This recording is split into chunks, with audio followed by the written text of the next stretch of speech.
Hey everyone, I hope you're having a good day. This is a full compilation of the Hell's Invasion series that I did.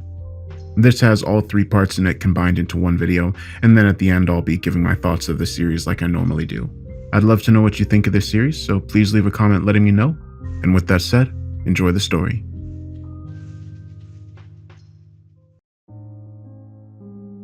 I'm not going to tell you much about myself. I won't recount my life story here, if only because it's irrelevant. Suffice to say, I'm an ordinary guy with a well-paid but uninteresting job. A job that allows me to pursue my 2 passions in life, traveling and history. From a young age, I've always been fascinated with history, and particularly military history, having studied the subject in school and college. As an adult, I continue to devour books while using my downtime to visit museums and former battlefields across the globe.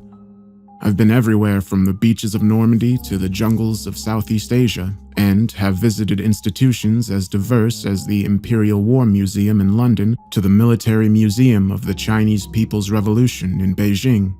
Some may call it a morbid fascination with death and destruction, but I have a great admiration and respect for those men and women who fought so hard and often gave their lives for causes they held so dear, and I believe their sacrifices should be remembered. Likewise, I'm a great believer in the old adage, a generation which ignores history has no past and no future.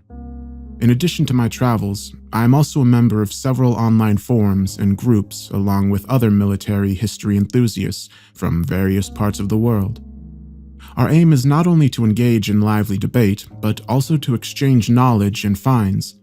You see, there are many small and obscure military museums dotted across the globe, linked to battles and conflicts which few people are aware of.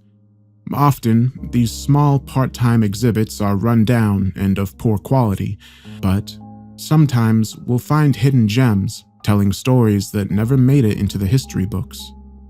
It's finds such as these that we share on the forums for the benefit of our fellow members. It was through one of these threads that I first heard of the Museum of Humanity's Final War. This institution has no online presence or listed phone number, and it's not funded by a federal or state grant. What's more, no one in our group knew what the museum's exhibits consisted of. The name itself was a puzzle, suggesting a prediction of a conflict that may happen in the future. We did manage to find a physical address, but this only added to the mystery. I won't reveal the exact location of the mysterious museum for reasons that will become all too clear. Suffice to say, it's located somewhere in the American Midwest, a site one could fairly describe as the middle of nowhere. Nothing on Google Maps suggested there was a significant building in the vicinity. What's more, there were no battles or even skirmishes in that area we could find. Nothing during the Civil War or any of the numerous conflicts with the Native American tribes. All we really had to go on was a review by one anonymous poster who described his visit to the museum as a life-changing experience, and he strongly recommended a trip to the institution. The whole thing sounded pretty suspicious, and most of the group members wrote it off as a hoax. However, I was still intrigued by the mystery, and, as luck would have it, I was due to attend a work conference in a city about 2 hours' drive from the location. I had a day to kill before my flight home, so I decided to make the trip. I realized it might have been a wild goose chase, but reckoned it was worth taking the chance, just in case I would find a hidden gem. Never in my worst nightmares could I have imagined what I would actually encounter. The drive out that morning was uneventful as I exited the city heading west, soon leaving behind the leafy suburbs before zooming past mile after mile of flat farmland. Following my sat-nav, I left the interstate and found myself driving along a poorly maintained and near-abandoned back road. The farther I got from civilization, the less confident I felt about finding anything of significance out here in the back of beyond. My heart sank when I reached the location and found nothing but a long abandoned gas station, with rusty old pumps and a vandalized forecourt, its glass frontage smashed and interior gutted. I felt like such a tool, having driven all this way for nothing. Nevertheless, I decided to get out of my rental car and take a stroll around the decrepit structure, just on the off chance I would find something of interest. This is when I saw him, a solitary figure emerging from the crumbling forecourt and walking in my direction, with a wide yet somehow sinister smile etched across his face. I took a step back as he approached, his hand outstretched. He was an old-looking individual, dressed in a tweed jacket and tight-fitting waistcoat, and sporting a tidy gray beard and smartly framed spectacles. His wide smile looked put on, and there was a glint in his deep blue eyes which suggested a barely concealed malice. All in all, the man had an unusual appearance, although outwardly he didn't look much different from other eccentric academic types you'd expect to find in offbeat locations. Nevertheless, there was something off about him which put me on edge. He didn't appear to pick up on my discomfort, however, as he continued to hold out his hand while speaking to me in a soft but clearly audible voice. "Good morning, sir. It's my pleasure to meet you. I trust your journey here wasn't too taxing." I didn't want to shake his hand, but felt obligated to do so. His grip was tight and his palm ice cold. I didn't quite know what to say, and so I muttered my reply. No, it was fine, thanks." "Ah, that's good to hear," the man responded enthusiastically, after he eventually released my hand. "Well, sir, it's my pleasure to welcome you to the Museum of Humanity's Final War. I'm the curator of this establishment, and it would be my honor to act as your guide for this morning's tour." I was utterly confused by this point. With a number of questions running through my head, I asked the most obvious. "But there's no museum here, is there?" The curator sniggered ever so slightly before replying. "Well, actually, there is, sir, although I do understand your confusion. Our institution is in fact located below ground, underneath our feet. We find it's better this way, to keep our institution off the map." This explanation only confused me more. I don't understand. Why wouldn't you want people to know about this place? Don't you want to encourage more visitors? The curator laughed in a dismissive, almost mocking manner. "Well, sir, we are not the type of institution that wishes to draw in the masses. We certainly wouldn't want buses full of tourists out here, would we? No, sir, no. We prefer to appeal directly to connoisseurs of conflict such as yourself, those who are willing to make the extra effort to seek us out." "Okay," I said uncomfortably. The whole situation raised a lot of red flags, and I was seriously beginning to question my decision to come out here alone. Granted, the curator didn't look like the type who would shoot me in the head so he could steal my car and wallet. Nevertheless, the entire situation was unnerving. There was no way he could have known I was coming today, so why was the man standing out here waiting for me? It didn't make any sense. He seemed to pick up on my discomfort, however, speaking to me in a more sympathetic tone. "I can tell you have your doubts, sir. This is understandable. Our little museum is rather unconventional after all. However, I promise that all your questions will be answered during the tour. Now, would you care to accompany me to the elevator?" "What? Now?" I said with surprise. "Don't I need to buy a ticket? And aren't there any other guests coming?" The curator smiled thinly while shaking his head. "We don't charge an admission fee, and I prefer to give one-on-one tours. Much more personal, don't you think? Now, shall we?" At that, he turned his back on me and started walking towards the gas station forecourt. I had a decision to make in that moment. I could either turn heels and run back to my car, or I could follow this mysterious man and see where he would lead me. I know what I should have done, but I still felt drawn to the mystery. Curiosity can be a dangerous thing, and I let it get the better of me on that day. I followed him past the disused gas pumps and into the smashed-up forecourt, almost tripping over the trash and assorted debris. This wasn't like the entrance to any museum I'd ever visited before. What drew my attention, however, was the elevator door located at the rear end of the decrepit building. It looked like it had been newly installed at considerable expense. Stainless steel with a digital floor display and buttons lit up and ready to push. The curator summoned the elevator, and I watched as the doors slid open. "After you, sir," the curator said while gesturing towards the waiting lift. I hesitated for just a second before stepping forward. feeling more than a little uneasy as the curator followed me inside and the door slammed shut. I don't know how far the elevator descended into the guts of the earth, but it seemed like we were going down for an eternity. Throughout the descent, the curator stood perfectly still, his smile gone as he glared straight at me with deadpan eyes. I felt nervous in that moment, as I feared the curator would lash out with the intention of doing me physical harm. I thought I might need to defend myself, but he never moved a muscle. I felt relief when the elevator finally reached the lower floor and the doors opened with a ping. But, of course, I had no idea what lay before me. We exited the lift, and the curator led me down a long, concrete corridor. I realized how exposed I really was down there, as my heart beat faster and I began to sweat heavily. "What is this place?" I asked nervously. The curator answered without turning to face me. "A former government installation that we acquired for our purposes."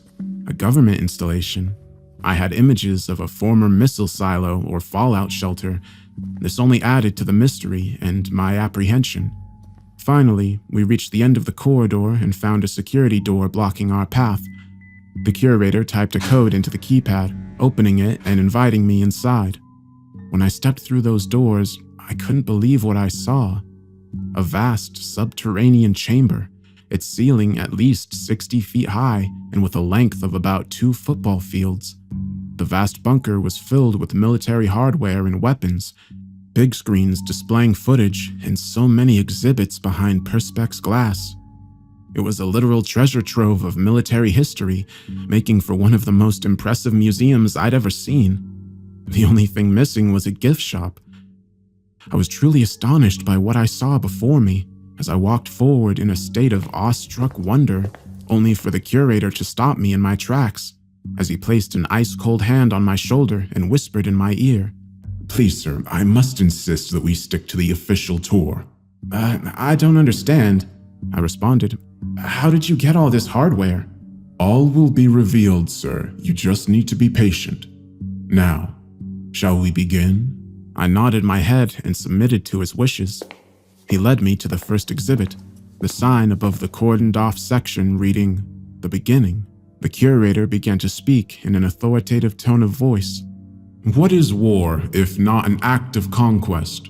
And conquest is merely the exploitation of weakness. The time before the final war was one of decay, both moral and physical.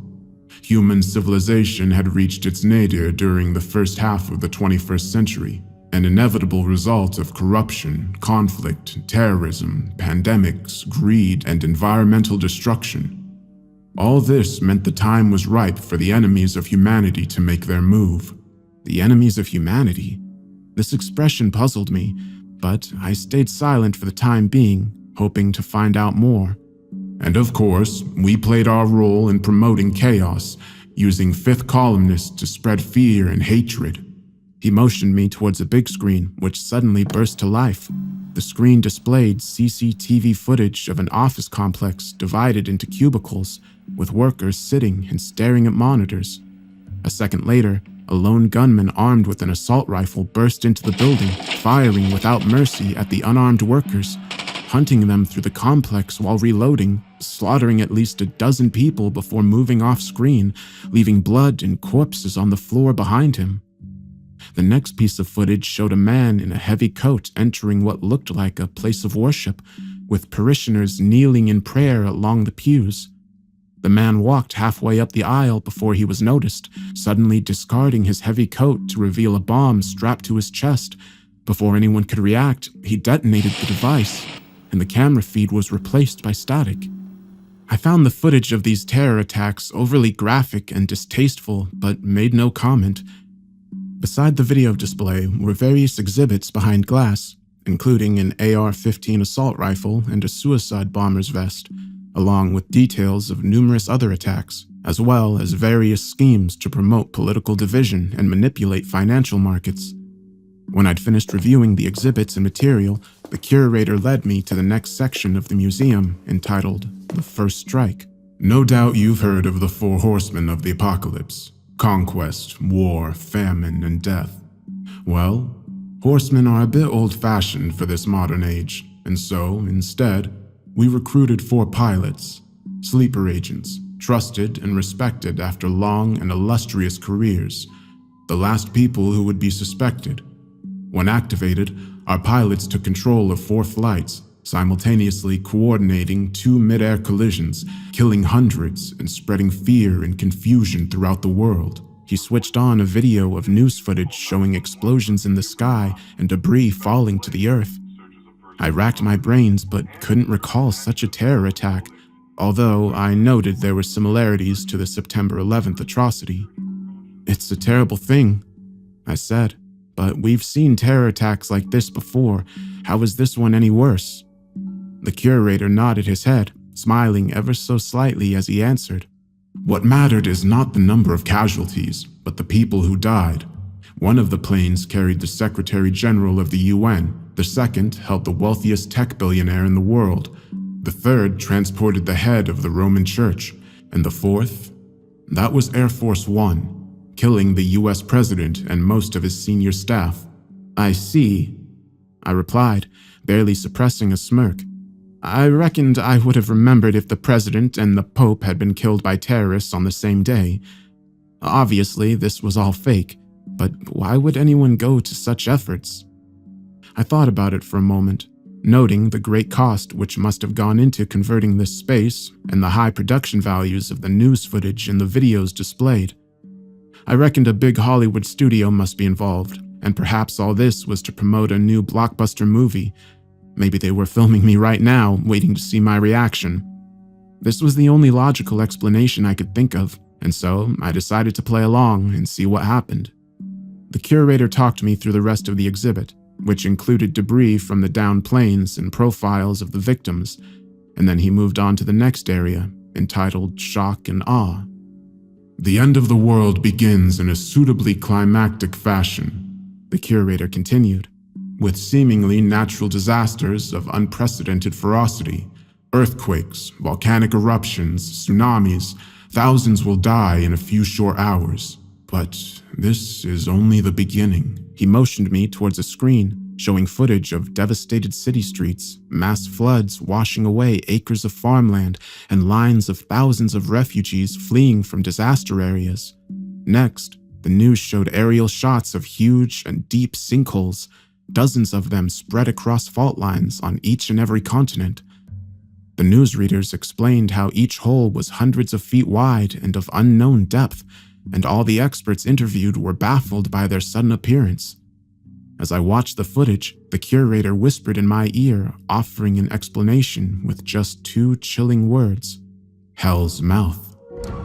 The next screen showed what appeared to be satellite footage of one of the sinkholes. I was astonished to see dozens and then hundreds of what I could only describe as balls of fire emerging from the holes and firing in every direction.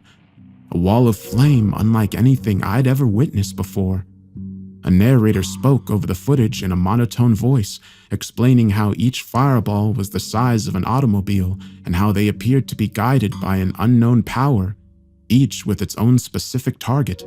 "There are 1,000 sinkholes across the globe," the curator added, "and thousands of fireballs emerge from each one, meaning millions of coordinated strikes upon every nation-state on the planet." More clips followed, and it became clear that the fireballs were virtually unstoppable. In one scene, a surface-to-air missile was fired, but simply passed through the flaming orb, not even diverting it from its course.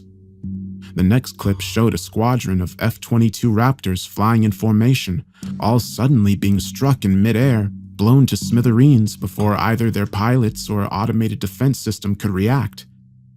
The footage switched to iconic buildings across the world: the White House, Pentagon, Westminster, the Kremlin, and the Great Hall of the People, to name but a few. They were all in flames, burning to the ground after multiple strikes. I had to admit that it looked very realistic, even if the destruction of famous landmarks is something of a disaster movie cliché. Alongside the big screens, there were a number of props on display, including the charred remains of the Resolute desk, normally found in the Oval Office. "The Shock and Awe offensive was a success," the curator continued, "crippling global governments and military commands. The scene is set for the commencement of the ground campaign. He then led me to the next exhibit, simply called Invasion. This was the largest section of the museum so far, and what I saw in there really shook me to my very core. A projection on a big screen showed a series of shocking images of carnage and death. The first showed a massive aircraft carrier on the open sea. The warship appeared to be sailing in calm seas. That was until the water around it began bubbling as if it was boiling. A huge shadow appeared under the surface, the type which could only have been cast by a sea creature of unbelievable size. The Leviathan did not surface, but instead extended its 8 enormous tentacles, each being 40 to 50 feet thick. The tentacles tightened their deadly grip around the body of the vast warship, using immense strength to pull it downwards into the water. I watched in awestruck horror as the aircraft carrier was turned on its side, throwing planes and helpless sailors into the boiling waters below. Next was an aerial shot of a beach, suddenly assaulted by huge serpent-like creatures that emerged from the waves, slithering across the sands towards a waiting line of soldiers and police who attempted to mount a defense to little effect. They fired upon the snakes with rifles and pistols, but the serpents kept on coming. In a moment, they were on top of the defenders, literally devouring the men by swallowing them whole. With the defenses defeated, the monsters were free to attack the city beyond. The curator had remained silent for several minutes, letting the footage speak for itself, although he did offer a short commentary before the next scene. Our offensive was assisted by local allies, although many of them were not exactly willing participants. To emphasize the point, I watched a film of an open plaza, which I recognized as being Tiananmen Square in Beijing. A company of Chinese troops had set up a defensive perimeter only to be assaulted by thousands of citizens in a zombified state, screaming bloody murder as they literally threw themselves at the line of heavily armored soldiers. The troops opened fire with every weapon in their arsenal, slaughtering hundreds in a matter of minutes, but the horde kept on coming, with zombies climbing over the corpses of their comrades to reach their objective. Soon, the horde overwhelmed the soldiers, literally ripping the troops to pieces and soiling the plaza with their blood and guts. It was horrific, but there was worse to come. The next shot showed the helmet cams of soldiers moving through a forested area in the dark, using night vision to survey their surroundings. I heard them speak with one another through their headsets. They all had British accents, making me think they must be UK Special Forces, most likely from the SAS. The atmosphere was tense, and it seemed like the troops were expecting an attack or ambush at any moment. Suddenly, there was a rapid burst of movement on the path ahead, as a creature leapt upon the lead soldier before he was able to react, dragging his body into the underbrush. The man's screams were still audible as the commander gave the order to open fire, and the screen was filled with tracer bullets and the chaos of battle. More attacks followed, with soldiers being sliced to pieces or dragged into the tree line by creatures that moved so quickly they were impossible to take down.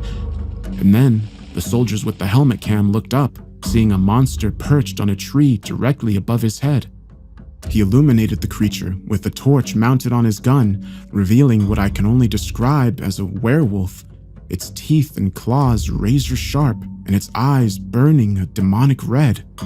The soldier pulled the trigger a split second after the werewolf leapt from the tree, but it was already too late. The monster tore into him, ripping and shredding his flesh in a violent frenzy. The man screamed before his camera feed cut out. The final scene in the reel was the most shocking. The camera view showed a city street somewhere in the US, a city transformed into a war zone. A party of American troops had set up a roadblock and were facing an enemy as yet unseen. The ground shook, indicating that something huge and powerful was making its way down the street. And a moment later, it came into view. A huge demon, easily 50 to 60 feet tall. It had the head of a bull, with horns and a snout filled with enormous teeth, and eyes burning as red as the sun, and its mighty legs like those of a goat. complete with cloven hooves that cracked the tarmac as the monstrosity marched along the suburban street. The soldiers opened fire with assault rifles and a machine gun mounted on top of an armored Humvee, but their bullets had no effect, merely bouncing off the beast's body as if its hide was made of steel. Suddenly, a projectile was fired from somewhere off-screen, probably a shoulder-mounted missile or RPG. The projectile struck the demon in its torso, causing the beast to roar aloud in pain and anger. The monster reacted by pulling a weapon from its sheath, a sword made of fire and at least the length of 2 men. With one mighty sweep, it took out a dozen soldiers, literally cutting them in 2, smearing the streets with their guts and internal organs. Men screamed as the demon used his sword to smash through the roof of a Humvee before it continued its thumping advance down the blood-strewn street. A moment later, 2 demons, both as large and strong as their leader, marched into the shot, finishing off any survivors with their swords or by crushing them underneath their hooves. There were many other scenes of brutal atrocities and monsters stalking the earth, but as hard-hitting as the footage had been, it was nothing compared to the exhibits located in this section of the museum. The footage directed me towards a group of dummy soldiers behind the glass, a dozen troops from different armies. American, Russian, Chinese, Indian, and others, all dressed in their national combat uniforms and with assault rifles pinned to their chests. It was only on closer inspection that I realized it wasn't plastic mannequins dressed up in uniforms, but rather mummified corpses. Dead men with discolored skin, their eyes removed and empty sockets staring out at me. The bodies were frighteningly realistic and totally grotesque. I looked to the curator for an explanation, but he merely shrugged his shoulders before answering. I would like to say they fought bravely, but the truth is, most of humanity's armies were crushed in a matter of days. I shook my head in disbelief, astonished at the lengths they'd gone to. Still mesmerized, I wandered through the rest of the exhibits as the curator patiently waited for me to finish. Above my head, hanging from the ceiling, was the fuselage of a F-35 Lightning jet. One of its wings had been shot off, but otherwise it was nearly intact. I looked to its smashed-up cockpit and noted that the charred remains of the pilot were still inside. Below the aircraft sat a Russian T-14 Armata tank, with a huge hole clearly visible through the top of its turret, making it look like a pierced tin can. There were many more vehicles and weapons on display, state-of-the-art military hardware which would have cost millions to manufacture and maintain, now reduced to useless pieces of junk. It was an extraordinary yet horrifying sight to behold, and I began to question the motives of whoever had set this all up. When I finished my review, the curator pointed me to another big screen and offered me further narrative. The surviving remnants of Earth's political and military leaders holed themselves up in their bunkers during the final days. Desperate and out of options, they authorized nuclear strikes against our hell's mouths, hoping they could halt the invasion. But alas, they only succeeded in killing millions of their own people, whilst hastening the destruction of the planet. The screen showed footage of ICBM strikes, of nuclear detonations brighter than the sun, mushroom clouds ascending into the skies, and of devastated landscapes with entire cities reduced to ruins and rubble. A map came up which showed the locations of the nuclear strikes, dotted all across the globe. The results of these coordinated attacks would surely be catastrophic. The curator allowed me time to take it all in before leading me to the next and penultimate section, entitled The Spoils of War. With victory now assured, the time had come for my master to claim what is rightfully his, namely, the bodies and souls of the conquered. He led me through a grotesque display of severed human heads, somehow preserved and mounted upon spikes behind perspex glass, their dead eyes still open and staring out at me in an accusatory manner. The decapitated heads belonged to political, military, business, and religious leaders, several of whom I recognized from the news. The resemblance was uncanny, right down to the smallest of details. I walked past the macabre displays, finding the whole experience extremely unnerving. I saw the curator watching me as I proceeded through the grim exhibit. I noticed he was smiling, apparently taking pleasure in my discomfort and disgust. When I was finished, he directed me towards one final screen, allowing the images to speak for themselves. And the signage above read, "A world transitioned." The video showed clips of devastated and lifeless landscapes, the sun blocked out by a thick cloud of radioactive dust. Next came the image of a huge demon standing over a party of defeated prisoners, laughing cruelly as it used its fiery sword to slice the POWs into pieces. And finally, the horrifying footage of a line of emaciated refugees slowly marching across a dead land, men, women, and children, many showing the signs of advanced radiation poisoning, their skin badly burnt and bodies covered in cancerous tumors. They were totally defeated, their heads down as they trudged forward to an unknown destination. Several fell down to the mud, so weak that they couldn't go on, and their fellow refugees made no effort to help the victims, instead continuing with their own grim death march to nowhere. I felt physically sick after watching these horrific scenes, and it took me a moment to compose myself and come back to reality. Everything I'd seen, all he'd exposed me to, it all seemed so real, but I had to remind myself that it couldn't possibly be. I turned back to the curator who stood silent by my side, meaning to challenge him and expose his sick charade. "Well, sir," I began, "this is quite the show you've put on today. Obviously, you've gone to some great lengths and expense, but I reckon it's time you told me the truth. What's the real story here? What's your agenda?" "Honestly, sir, even after all you've seen and heard, you still don't believe?" "Well, of course I don't." I snorted in disbelief. "None of the events you've shown me have happened in the real world." "They haven't happened yet," he replied coyly. "What you have seen is the future. This is humanity's destiny." "Ridiculous. Do you take me for a damn fool?" The curator smiled, and I noted a malicious glint in his eye. "Well, sir, I can see you're the cynical type, but don't worry. We do have a special private exhibit for persons such as yourself, for those who require indisputable proof, if you care to follow me." He led me to the far wall of the bunker, where another security door was located. He quickly typed in a code to open the door and reveal a darkened chamber within. With some trepidation, I walked forward into the darkness, noting the stench inside, which reminded me of a zoo or kennels. The darkness was all-encompassing and the silence deafening. That was until the curator turned on the lights and all hell broke loose.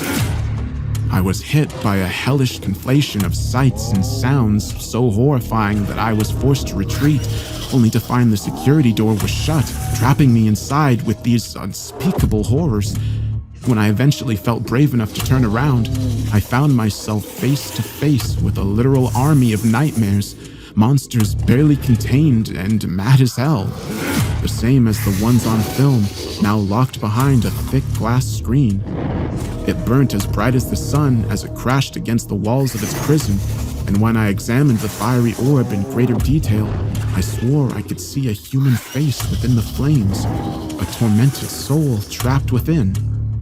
On the far side of the chamber was a bloodthirsty werewolf trapped in a cage, snarling and growling as it tried to get free, its red eyes burning with hatred as its claws and teeth tore at the metal bars. Beyond the wolf sat a huge water tank containing a green-scaled serpent at least 20 feet long, with fangs as long as steak knives. It frantically circled the tank, splashing murky water against the glass. The last, but certainly not least, was the monster held in chains and behind reinforced glass at the far end of the chamber, a demon so tall its horns almost touched the ceiling. The monstrosity was nearly identical to the ones I'd seen in the videos, nearly 60 feet tall with the head of a bull, body of a man, and cloven hooves of a goat. The demon roared as it struggled with its chains, its evil eyes focused upon me as it pulled with all its might. I cowered in the corner, terrified and fearing for my life, as I believed the monsters would break free and tear me to shreds at any moment. But the curator was in control of the creatures, and he was able to calm them with a mere click of his fingers, ending their frenzy and reducing the monsters to a docile state. I shook my head in disbelief, the cold sweat dripping from my forehead as I muttered my next words in a state of shock. It's all real. Yes, the curator replied firmly. When will it happen? I asked through shaking lips. The curator shrugged. Whenever the conditions are right. It could be a year, it could be 5, but rest assured, it will happen soon. I took a deep breath.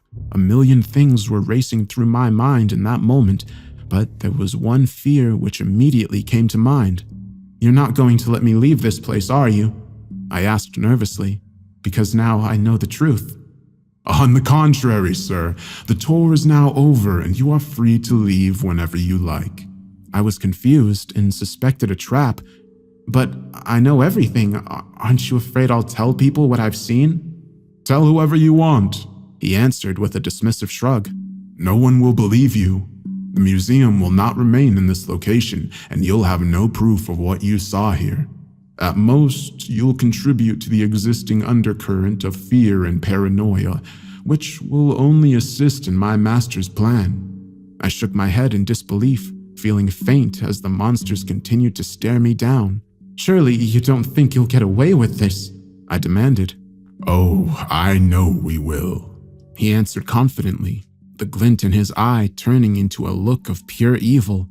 Humanity's fate is already set in stone. The reign of fire is nigh. Now, if you'll be so kind, sir, the museum will soon be closing, and you really should be on your way. The curator was as good as his word, as he escorted me to the waiting elevator and back to my car on the surface. I was allowed to leave unharmed. He was right about another thing, too. Nobody did believe my story. Not my friends, family, the other members of the forum, the cops, or even several priests I spoke with. They all thought I was crazy. The police did go out to the site, but they found no evidence of any underground chamber or elevator, and the enigmatic curator was nowhere to be seen. I've never found any solid proof to confirm my claims, but rumors persist online, with anonymous posters speaking of mysterious museums popping up in remote locations. Eastern Siberia, the Australian outback, and the mountains of Tibet have all been mentioned, but there's never anything definite. So I've come here to share my story, in the sincere hope that someone will believe me. The things I've seen, the horrors revealed to me, I just can't live with them. I don't believe humanity's fate is inevitable. We must fight back, whether it be by conventional means or with the help of a higher power. We must prepare and ultimately prevail against the forces of evil, because the alternative is too awful to contemplate.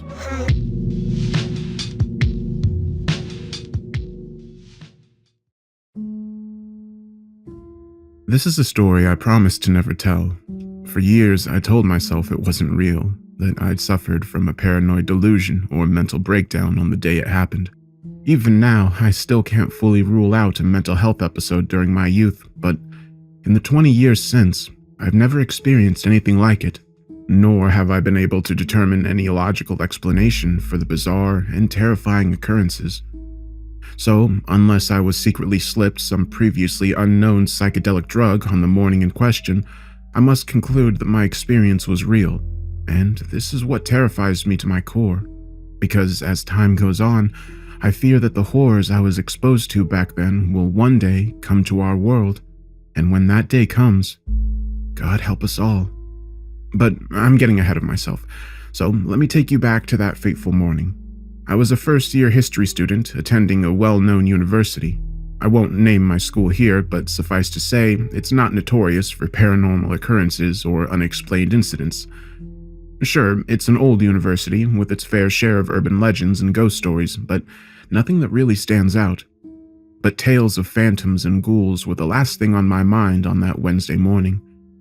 Like most first-year students, I did my fair share of partying, and I'd been out late on a Tuesday night, sleeping in and running late from my 9 a.m. lecture. I recall hastily throwing on some clothes and quickly brushing my teeth before grabbing my rucksack and sprinting out of my halls and across the street to the lecture hall. I was still in a daze, hungover and half asleep as I made the frantic dash across the concrete, panting and sweating, but barely taking in my surroundings. If I'd been more savvy, I might have realized something was wrong before I reached the lecture theater, but instead, I ran straight into a trap. There was a moment, however, when I felt something wasn't right.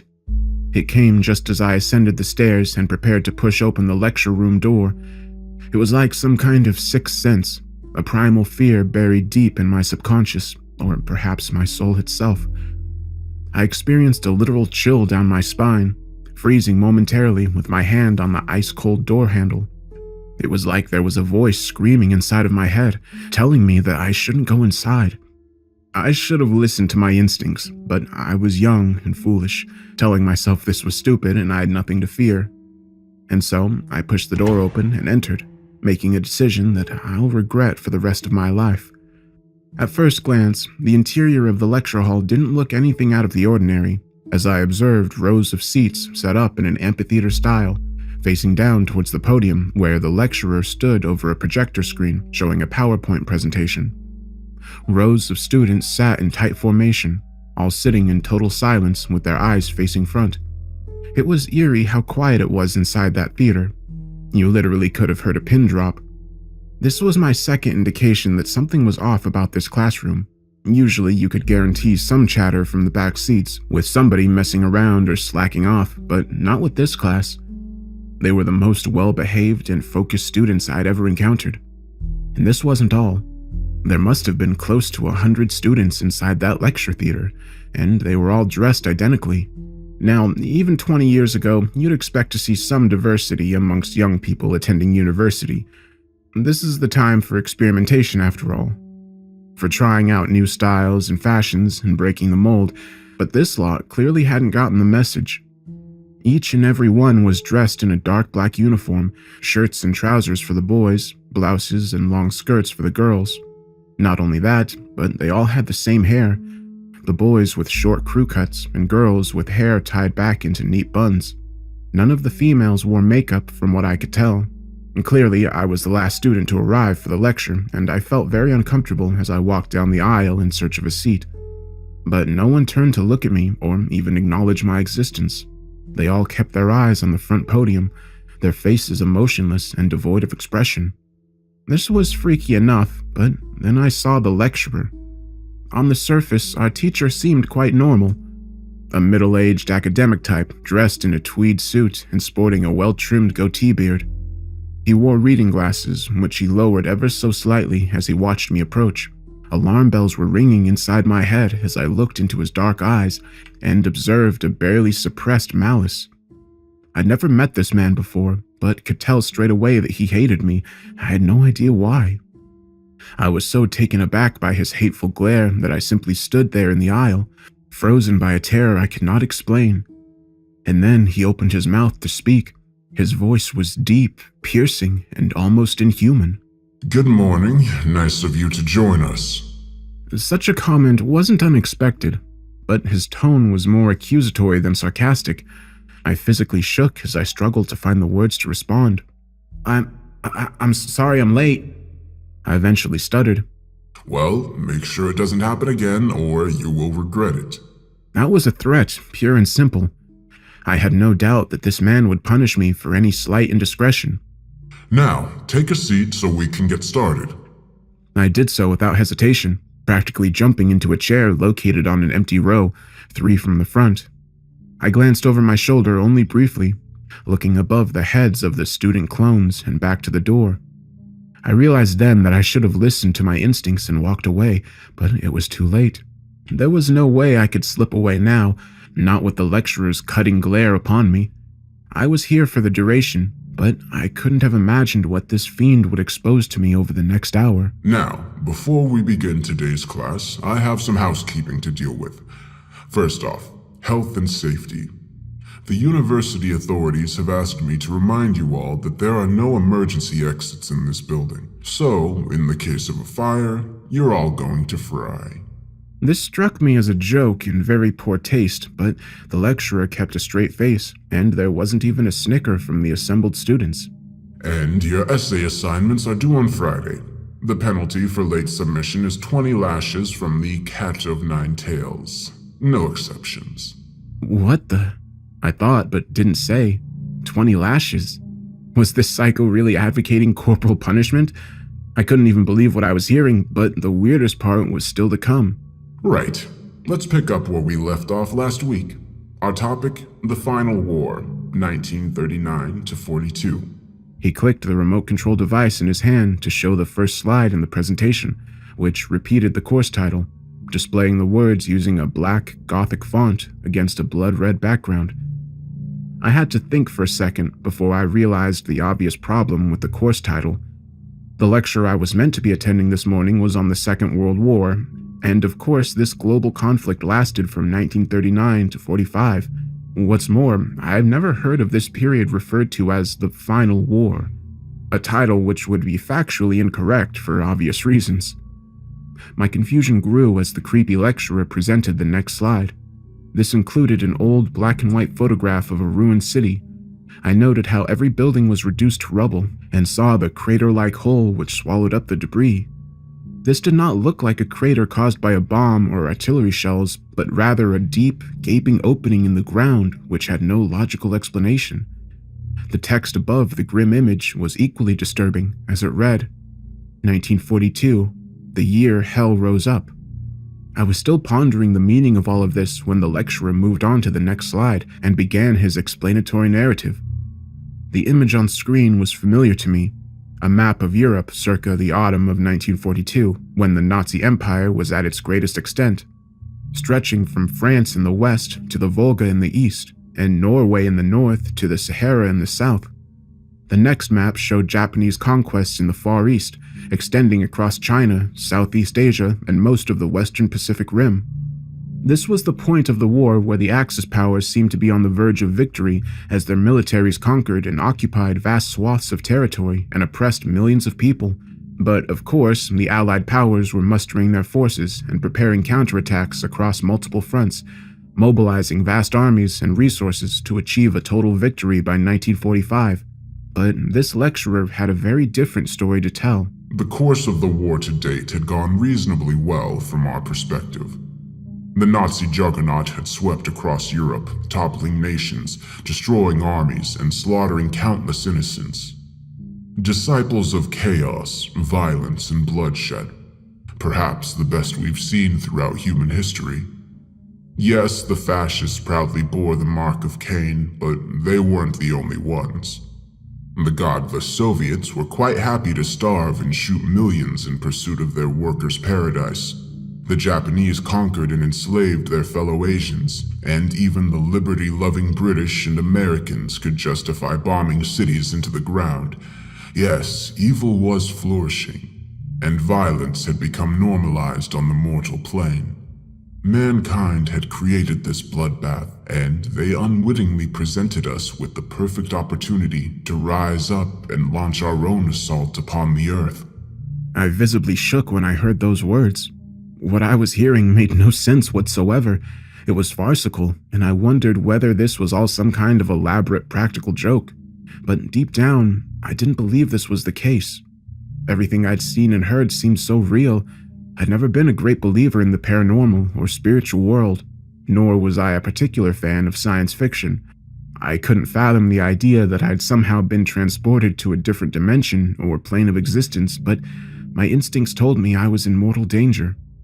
My panicked brain tried to formulate a plan, but all I could think to do was sit quietly and wait for the opportunity to get out. And in the meantime, I would listen to the lecturer's bizarre and disturbing alternate history of World War II.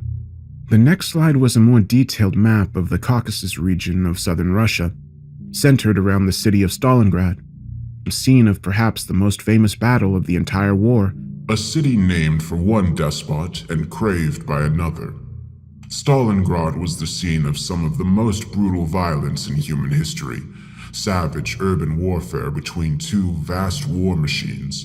The streets ran with blood, and the carnage provided the ideal launchpad for our invasion of the surface world. I gulped, wondering what he was talking about. I couldn't have predicted what happened next, not in my worst nightmares. The next slide was source material, an extract from the diary of Sergeant Viktor Petrov of the 34th Guards Rifle Division, stationed on the Stalingrad front, and dated the 1st November 1942. The lecturer instructed us to study the translated account carefully, which I did. Not only that, but I copied the exact text down onto my notepad and kept it to this very day. It reads, "The fascist dogs have bombarded our positions throughout the day, mercilessly attacking our remaining positions on the west bank of the river. Their stormtroopers push forward slowly, but we fight for every inch of territory, street by street, house by house. Our casualties are heavy, but morale remains high. We have heard rumors of a planned counteroffensive with troops amassing on the east bank. If we can only hold the fascists back for a few more weeks, we will turn this battle around." At this point, there was a gap in the transcription. When it continued, the tone of the account changed significantly. I thought I had seen hell, but I was wrong. The horrors of this battle were only a prelude to an evil beyond belief. It started at midnight. The shooting and artillery stopped suddenly, and an eerie silence fell over the battlefield. A moment later, the ground shook with an unprecedented ferocity, an earthquake which brought the already ruined buildings toppling down on our positions. In the chaos that followed, I noticed something horrific and inexplainable. The river Volga was boiling, waters warmed to an impossible heat, despite the bitter cold in the air. My comrades and I could only watch in shocked awe as the ground before us opened up, revealing a vast, gaping hole descending deep into the earth. That was the moment when I noticed a change in my comrades. Brave men who'd fought tooth and nail against the fascists suddenly broke down sobbing, praying to a god we were told didn't exist. The doctrines of Marx, Lenin, and Stalin could not explain this event. Socialism has no answers for the evils we are witnessing. The fire came first, each the size of an automobile and burning with fiery intensity as bright as the sun. There must have been thousands of these fireballs, all rising into the dark sky above. Some fell on our positions, causing huge explosions which destroyed vehicles and men, resulting in utter carnage. We saw how these fiery orbs also hit the fascist lines, dispensing any last doubt that this could be a new weapon deployed by the Germans. Soon the entire city was ablaze, but many more orbs ascended from the depths, heading beyond city's borders and flying north, south, west, and east. I guess they were targeting other positions far from here, and they seemed to be guided by some unseen force. The ground attack commenced shortly before dawn. They came in droves, thousands of bloodthirsty killers throwing themselves at our lines in wave after wave of mindless suicide attacks.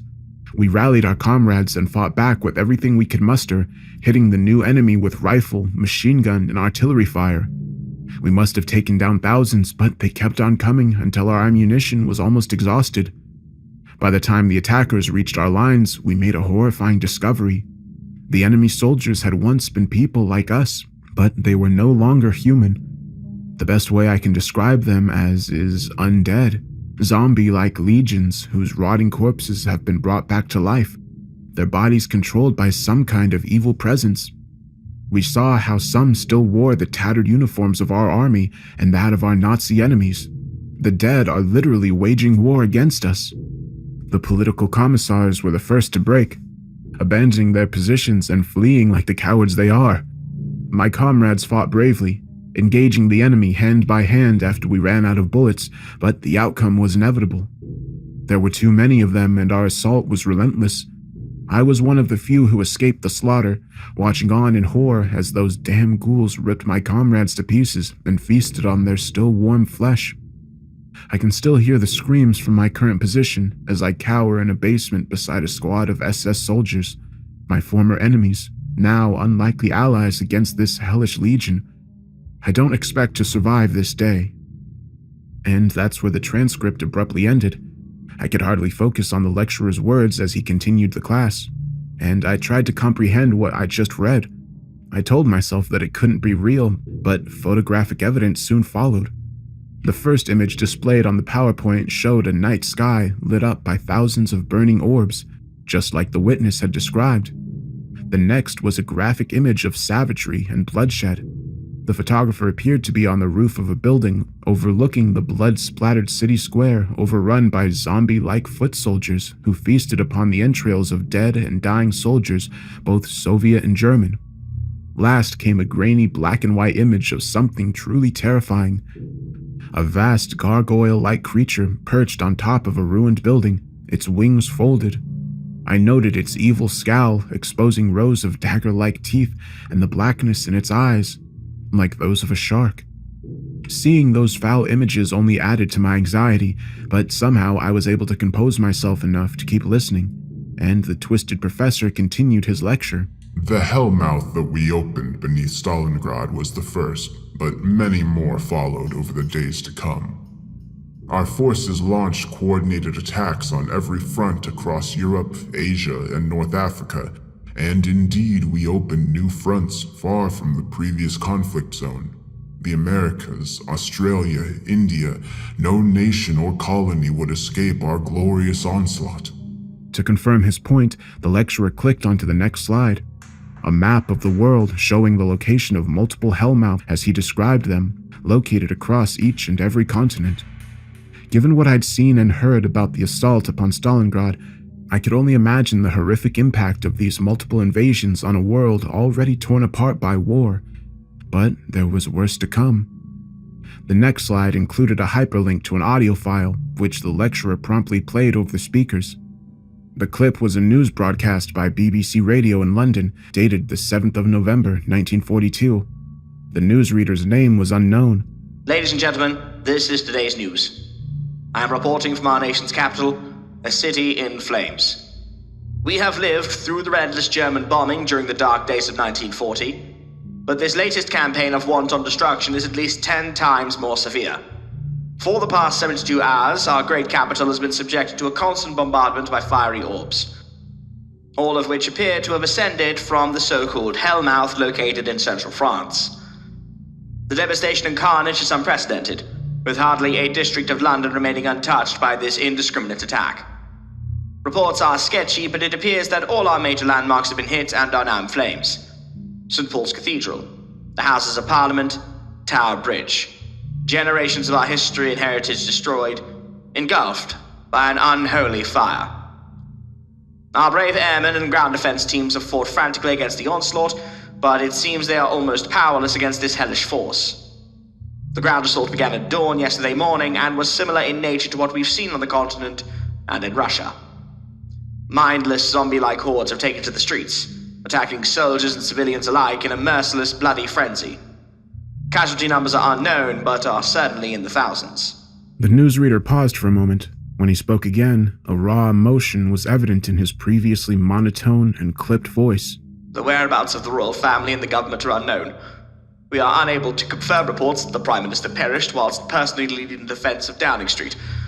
There are rumors of attacks across the country by all manner of vicious beasts. Giant serpents emerging from the English Channel, savage wolfmen stalking the Scottish countryside. We have little to no information about the situation overseas. All contact has been lost with Cape Town, Calcutta, Sydney, and Toronto. Barely a corner of the empire has escaped this fiendish assault. At this point, the newsreader's transmission abruptly ended and was followed by a few seconds of static before a new voice took over the broadcast. The speaker's tone was deep, chilling, and barely human. He has risen. The Dark Lord has arrived on the mortal plane, and his legions are conquering the earth in his name. Nothing can stop our onslaught. Those who wish to survive must join us. We require a service to our master. Follow these instructions carefully. Take a knife or sharp instrument and use it. You must kill a family member or neighbor. Slice open their belly and feed on what's inside. This must be done. Evil shall prevail. The broadcast ended there. I felt physically sick, hardly able to breathe as the horrific meaning behind these words hit home. I couldn't imagine the sheer terror experienced by those forced to listen to that evil broadcast. The professor calmly continued his lecture, not missing a beat. As our reign of terror stalked the land, a simultaneous campaign commenced on the high seas. The next slide was a written transcript by Chief Warrant Officer Patrick Riley, stationed on the destroyer USS Strong, and dated the 12th of November, 1942. We've been hunting the Japanese submarine for 3 days in the waters of New Guinea.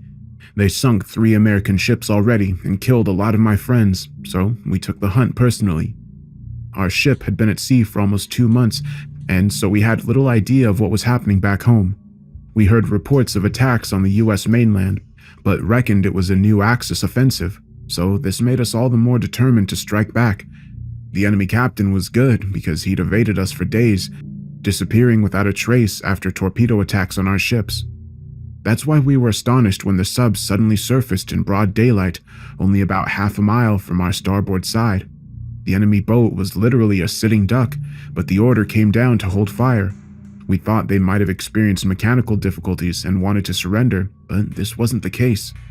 I used my binoculars to observe the enemy boat, watching as the topside hatch popped open and a Japanese officer emerged. I saw the sheer panic in his face as he waved frantically in my direction. At the time, we had no idea what he was doing, but I guess he was trying to warn us, because within a minute, all hell broke loose. The first thing I noticed was the water around the sub boiling, as if the sea was suddenly heated to an impossibly high temperature. To my horror, I saw a vast dark shadow under the surface, as something huge ascended from the depths. Next, tentacles emerged from beneath the waves, vast appendages as thick as tree trunks. The slimy tentacles wrapped around the exposed body of the submarine, tightening their grip so hard that they crushed the steel hull. The beast seemed to exert little effort as it pulled the boat under the waves, condemning its crew to a watery grave. Never in all my years on the sea had I ever witnessed something so horrific, nor had I ever imagined such a creature could exist anywhere in our world. Our crew nearly descended into a blind panic after witnessing the devastating attack. There was a brief debate amongst the officers as to whether we should open fire on the beast or flee from the scene. We chose the latter. I doubt our guns could have inflicted much damage on a monster of such immense size.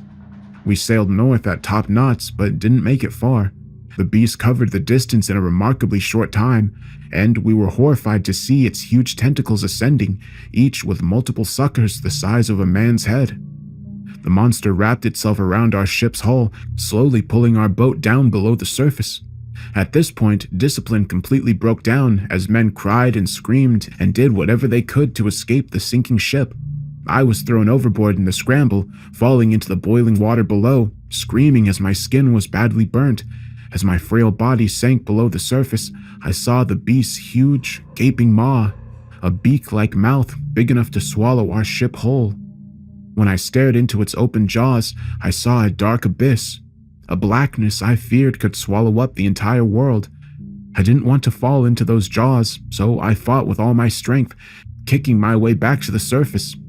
There, I found only chaos and anarchy. As our boat was pulled under, the few survivors swam for their lives. I don't know how I made it out, but somehow I grabbed hold of a piece of floating debris and escaped the deadly whirlpool, floating across the open water until I reached a coral reef a few miles to the south. I lay there half dead for 2 days before a US plane spotted me and I was rescued. I was the only survivor from the Strong's crew. They told me how lucky I was, but I'm not sure that's true, given the hell I came back to. I later learned that the Leviathan, which sank our ship, was only one of many spread across the Pacific, Atlantic, and Indian Oceans, attacking Allied, Axis, and neutral ships alike and covering huge distances within a short space of time. It wasn't long before these monsters shut down virtually all shipping routes across the high seas, making the transportation of food, weapons, and people nearly impossible.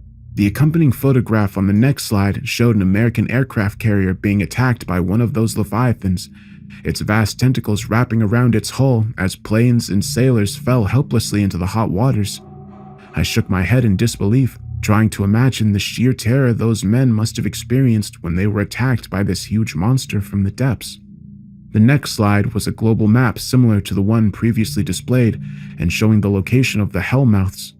This map also showed the invasion's progress, with huge areas of land marked in red, meaning they were now under the control of Hell's legions. The initial stages of our invasion went as planned. with the armies of humanity quickly falling victim to our lightning offensive. But pockets of resistance remained, holdouts too stubborn to accept the inevitable, or perhaps hoping for divine intervention. We needed to remove this hope, to show the scattered remnants of humanity that their struggle was futile. This is when we deployed our elite divisions. He presented another written source, this one being an account of Private First Class Jerry Langdon of the Indiana National Guard, dated the 30th of November, 1942. They told us we'd be shipped out to the Pacific or Europe, but instead we're fighting in our own backyard against an enemy so evil that we can hardly believe they exist. These monsters are like something from our worst nightmare, but their invasion is all too real. Our battalion was deployed just outside of Gary, and about 500 miles north of the Midwestern Hellmouth. The fiendish hordes were rapidly advancing upon our positions, and we knew that we were one of the last units standing between the enemy and Chicago. We'd already cut our teeth fighting against the ghouls, the undead that swamped our lines with their suicidal attacks. Their assaults are relentless, and we lost almost half our men, but somehow we'd held the line. We expected more of the same, but as brave as our boys were, we had no answer for what came next. The attack came at dawn, an icy blizzard that battered our positions throughout the night, but we were awoken by the ground shaking as something huge smashed through the cornfields south of our position. We heard the giant crashes and we froze in terror, dreading whatever hellish monstrosity they were sending against us. The creature which emerged from the storm front was hideous, a minotaur-like beast with the horned head of a bull, the body of a man adorned with armor, and hooves which smashed into the ground. The demon, and I'm sure that's what it was, must have been over 50 feet tall, its massive frame dominating the skyline. To my horror, I saw how its hateful eyes burned to crimson red. It opened its mouth to reveal razor-sharp teeth and let out a powerful, animalistic roar which chilled me to my bones. The demon was armed with a flaming sword, easily the length of 3 grown men, and it moved quickly, the ground shaking with every step. The beast was soon joined by 2 others, both of comparable size and strength. One was similarly armed with a giant flaming sword, while the third carried what appeared to be a crossbow. The hellish trio were still about a mile away from our position when the third demon raised its weapon and fired a huge bolt of fire that tore across the gap, directly hitting the Sherman tank to our rear. The resulting explosion reduced the vehicle to a flaming wreck. At that moment, the first demon roared and charged, while the third reloaded. We threw everything we had at the enemy, firing rifles, machine guns, and bazookas. We must have hit them with hundreds of rounds, but our bullets and shells had little impact, as nothing we did could penetrate their thick armor. The beasts attacked us with a hateful glee, using their flaming swords to slice our boys to shreds. I saw a squad of men cut in half by a single swing of a sword, staining the ground with blood and guts. There was no way we could resist such a devastating assault, and so our defensive line soon fell short. As I write this, I am hiding in an abandoned barn with a handful of fellow survivors. We can hear the demons stomping around in the surrounding fields, roaring in triumph as they pick off our people one by one. I do not expect to survive much longer. I'm writing this in hopes that my words make it back to my wife and children. I want them to know that I'm sorry. We tried everything to stop this evil, but their power is too great. I love you all, and pray we'll meet again in a better place. The soldier's final words nearly brought me to tears, but what I saw next was truly terrifying. A grainy black and white film appeared on the projector screen, showing a cornfield and a wooden barn, presumably somewhere in the American Midwest.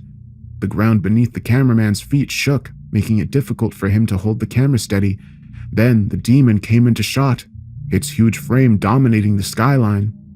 The horned beast was almost twice the height of the barn.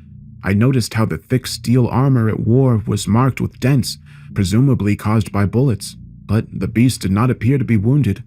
The demon moved slowly but with purpose, appearing to sniff the air as it carefully surveyed its surroundings.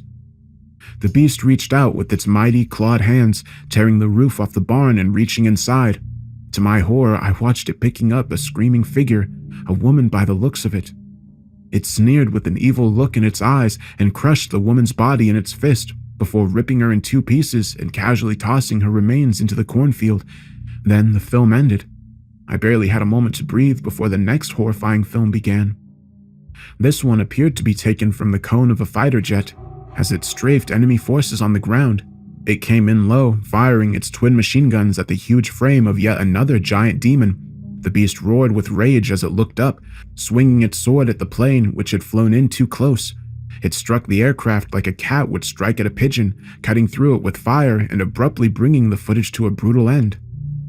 We returned to the world map, and I noticed how the red, or occupied areas, now took up most of the global landmass, with only a few isolated pockets not under Hell's control. The world's great cities, London, Paris, New York, Tokyo, they were all marked with a death skull, indicating that they had been neutralized. Meanwhile, the sneering lecturer continued his account with a cold, emotionless tone. Victory for our forces was within reach, but one holdout remained, here. He used the laser pointer to highlight Berlin on the map, which I noted was one of the few remaining cities not marked with an ominous skull.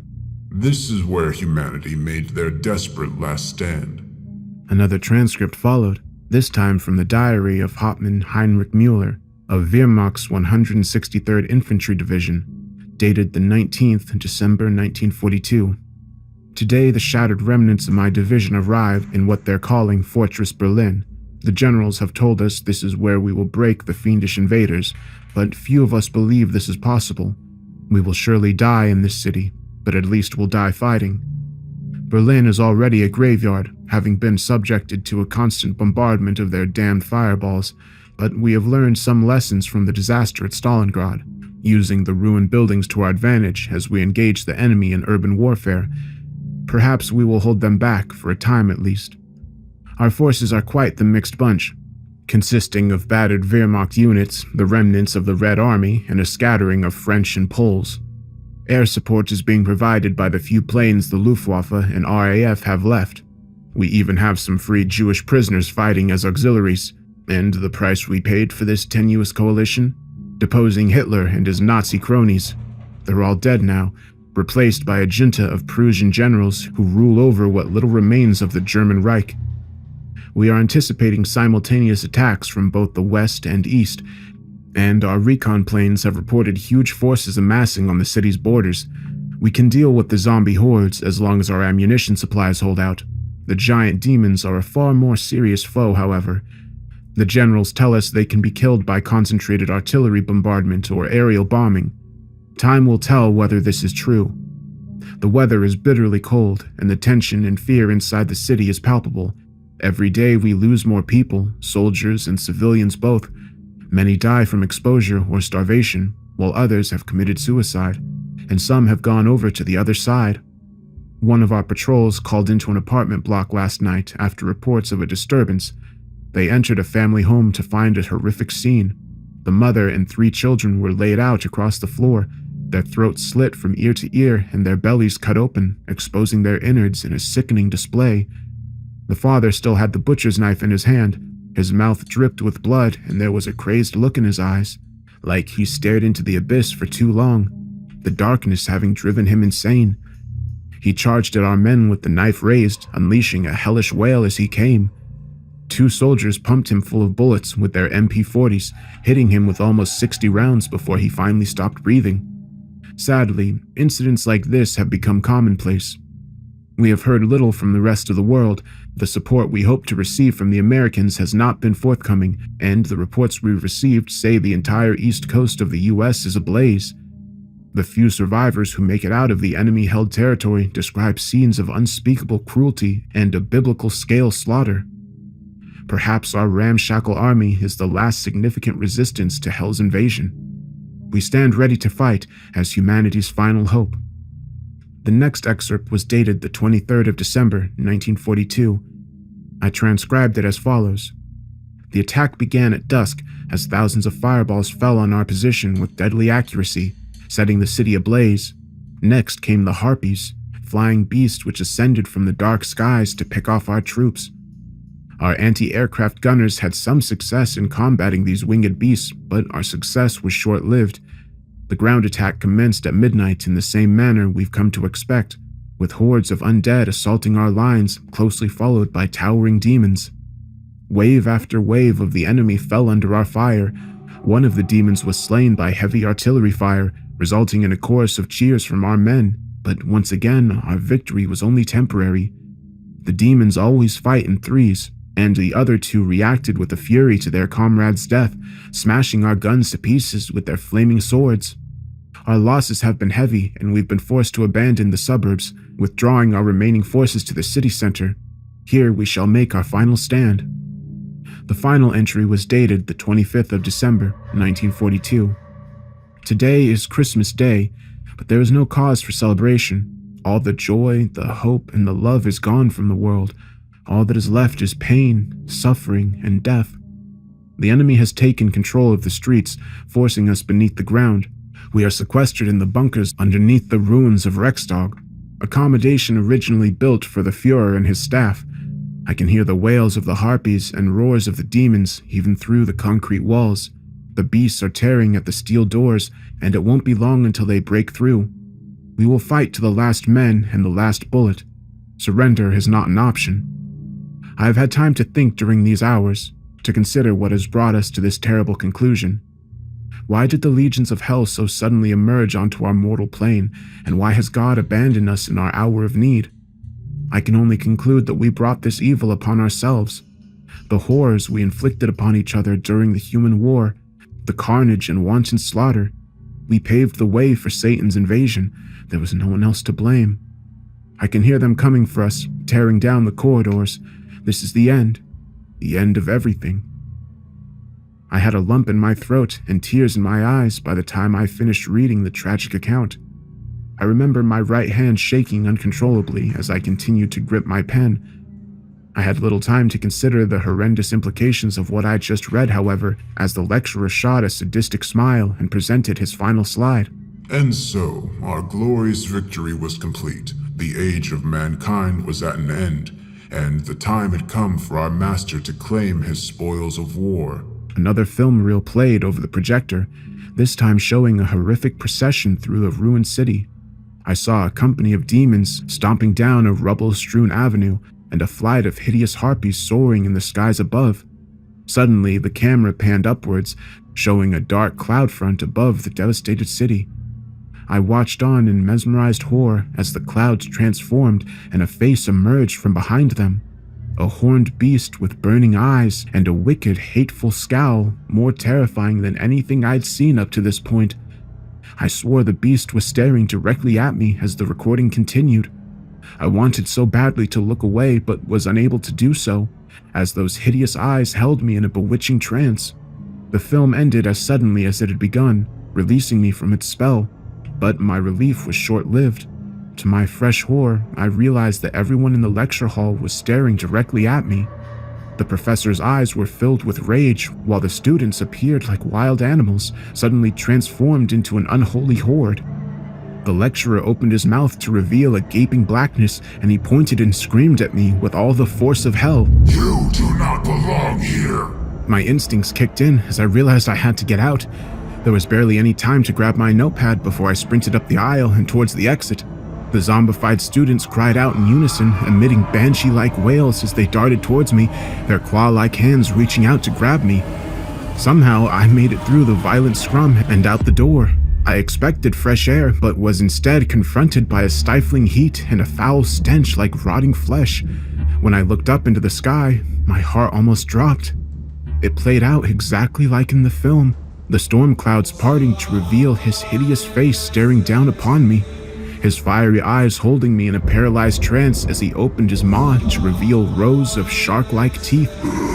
The beast cackled, his foul laughter nearly deafening me as he reached out with a huge claw, ready to scoop me up and devour my flesh. I screamed out in absolute terror, losing my footing and falling backwards, hitting my head hard across the concrete. I felt a shooting pain inside my skull, and then everything went black. I awoke to concerned faces and a girl frantically calling for an ambulance. They said I'd fallen while running to class, splitting my head open and temporarily losing consciousness. I got taken to the emergency room where I ended up with 20 stitches. There was no permanent damage, not physically at least. The obvious conclusion is that my bizarre and terrifying experience was simply a delusion brought on by my head injury. There's one major problem with this explanation, however. When I looked at my notepad, I discovered the full transcripts I'd written out, confirming the horrific accounts I'd been exposed to. I've had a lot of time to think over the events of that morning and the years since. I don't have any logical explanation for what happened to me, but I do have a theory. I believe I was transported to another dimension, one where the legions of hell conquered the earth in late 1942. I witnessed a terrifying world ruled by Satan, but somehow made it back home. Perhaps someone up there was looking out for me. I don't know. For years, I kept this account to myself due to the fear of being labeled insane, but recently, I read an account of a history buff who visited a demonic museum, and the old traumas came flooding back. In our universe, we mercifully avoided this hellish outcome to World War II, but the devil is still out there in our hell, patiently waiting for his opportunity. I don't know when the attack will come, but I know we must do everything in our power to prevent hell from rising, because the cost of defeat is too horrifying to comprehend.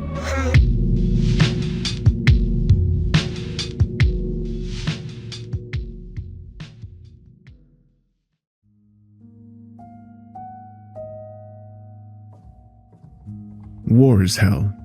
It's an old adage, but an accurate one. The death, loss, and suffering which comes from violent conflict touches everyone involved, civilians and soldiers alike, and on all sides of the dispute. No one walks away unscathed. Some wars are necessary, of course.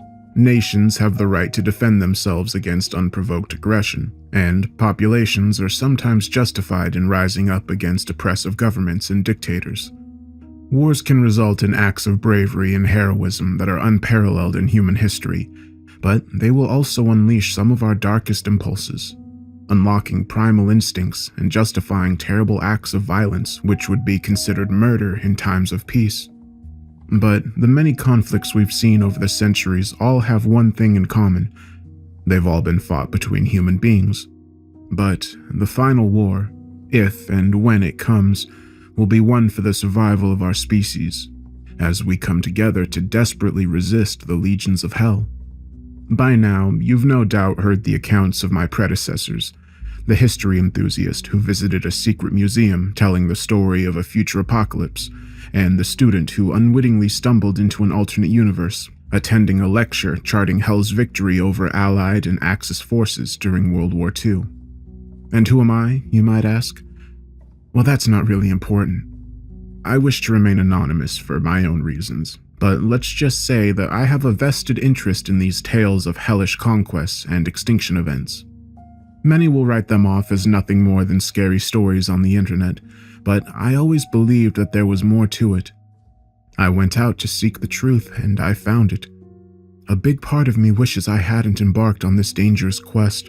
The acts of bloody violence and wanton slaughter I've witnessed, those appalling images will be burned into my memory forever, but still, I alone have seen the full picture, and I'm here to tell you the truth. Yes, we are facing a terrible fight for survival, and sadly, many will suffer and die. But the outcome of the final war is not inevitable, and we are not facing this threat alone. But I'm getting ahead of myself. Let me start at the beginning. My fascination, or rather obsession, with the myth of the final war led me to some dark corners of the internet and far-flung places in my relentless search for clues. It was one of these hidden forums that led me to a unique living history tour, which one anonymous poster described as a life-changing experience. I recognized the code words, knowing how a similar post had led the history enthusiast to a hidden museum, and so my curiosity got the better of me, and I took the bait. The location of the tour was marked by GPS coordinates. When I looked it up on Google Maps, I instantly had a eureka moment. The starting point of the tour was a field just south of Tipeville, on the banks of the River Somme in northeast France. This was, of course, the site of one of the bloodiest battles in human history, back during the blood-soaked summer of 1916. As Allied and German forces fought a horrific war of attrition in the muddy fields and trenches along the front line that barely moved in years. From my research, it seemed that evil always enters our realm in these theaters of mass violence. using the blood and the darkness to their benefit and drawing strength from the death and suffering to support their hellish invasion. This was the lead I'd been waiting for. I felt sure of it. I live in the UK, so I traveled by car, embarking on the Eurotunnel shuttle from Folkestone to Calais and driving east to the Somme. I felt an incredible poignancy as I drove through the French countryside on the route to Tieteville, passing the numerous graveyards and memorials. So many thousands had lost their lives here a little over a century ago, churned up in the bloody inferno of industrial warfare. If I'd had the time, I would have liked to pay my respects to the dead, but sadly, my mission was too important and I couldn't afford any distractions. I arrived about an hour before our tour was due to start.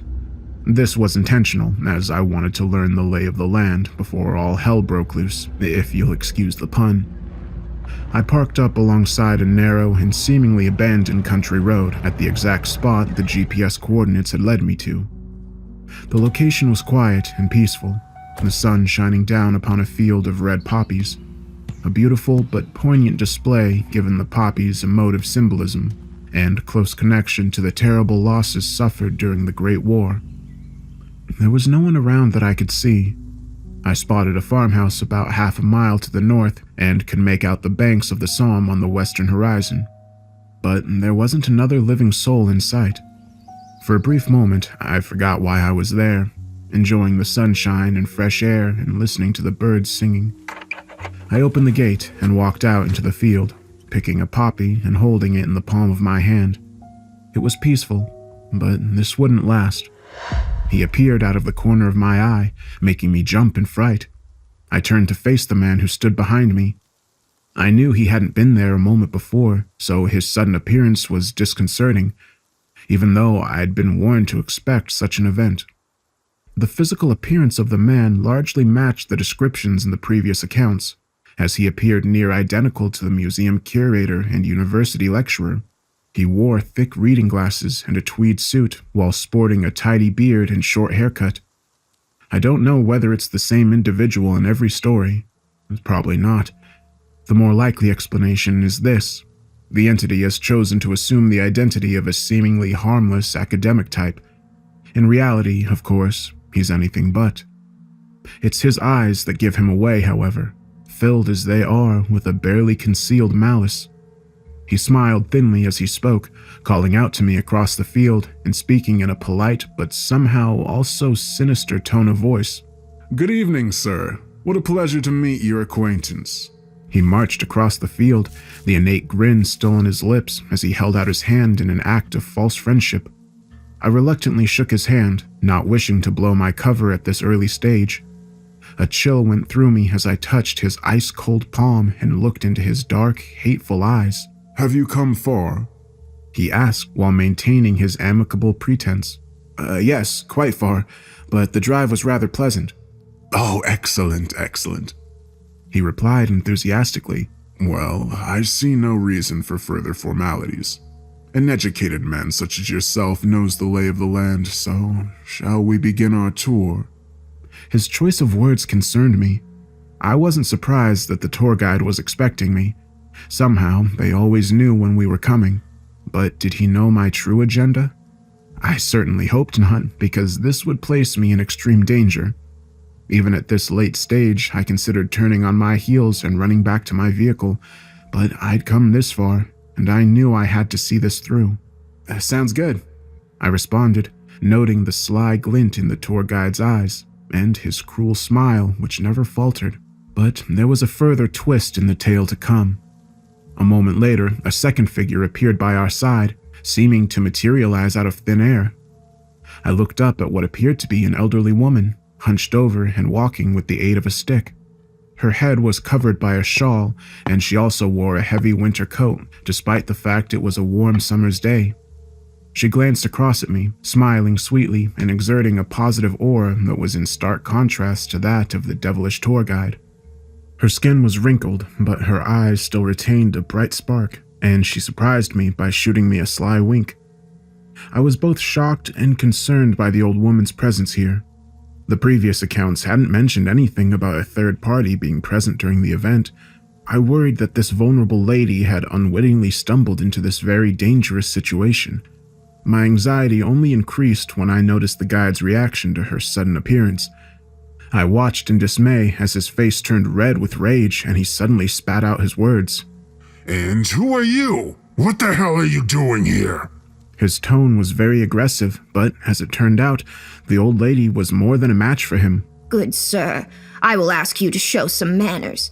I am a guest who wishes to join your tour. Is this not permitted? It is out of the question. The guide shot back. I have my guest, and this tour is one-on-one.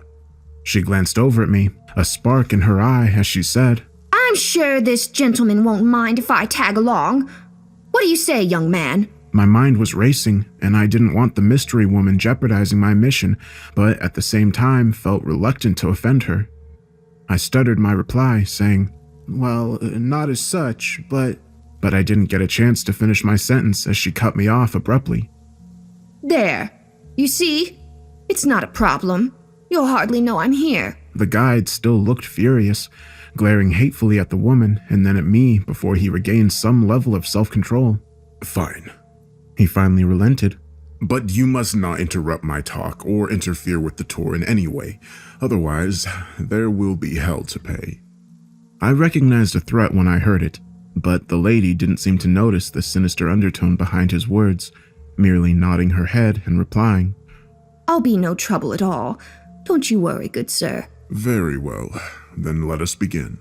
The guide continued, whilst motioning us out towards the poppy-covered fields. Welcome, guests, to this most solemn and sacred of sites. As you are aware, this location was the scene of one of the bloodiest battles of the 20th century. In the late summer of 1914, the European powers went to war, with an alliance of Britain, France, and Russia pitted against the Central Powers of Germany, Austria-Hungary, and the Ottoman Empire.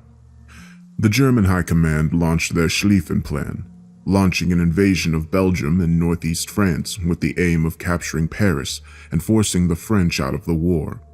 The German plan failed, however, as the armies were pushed back from the French capital, and a bloody war of attrition followed, with neither side able to make significant headway.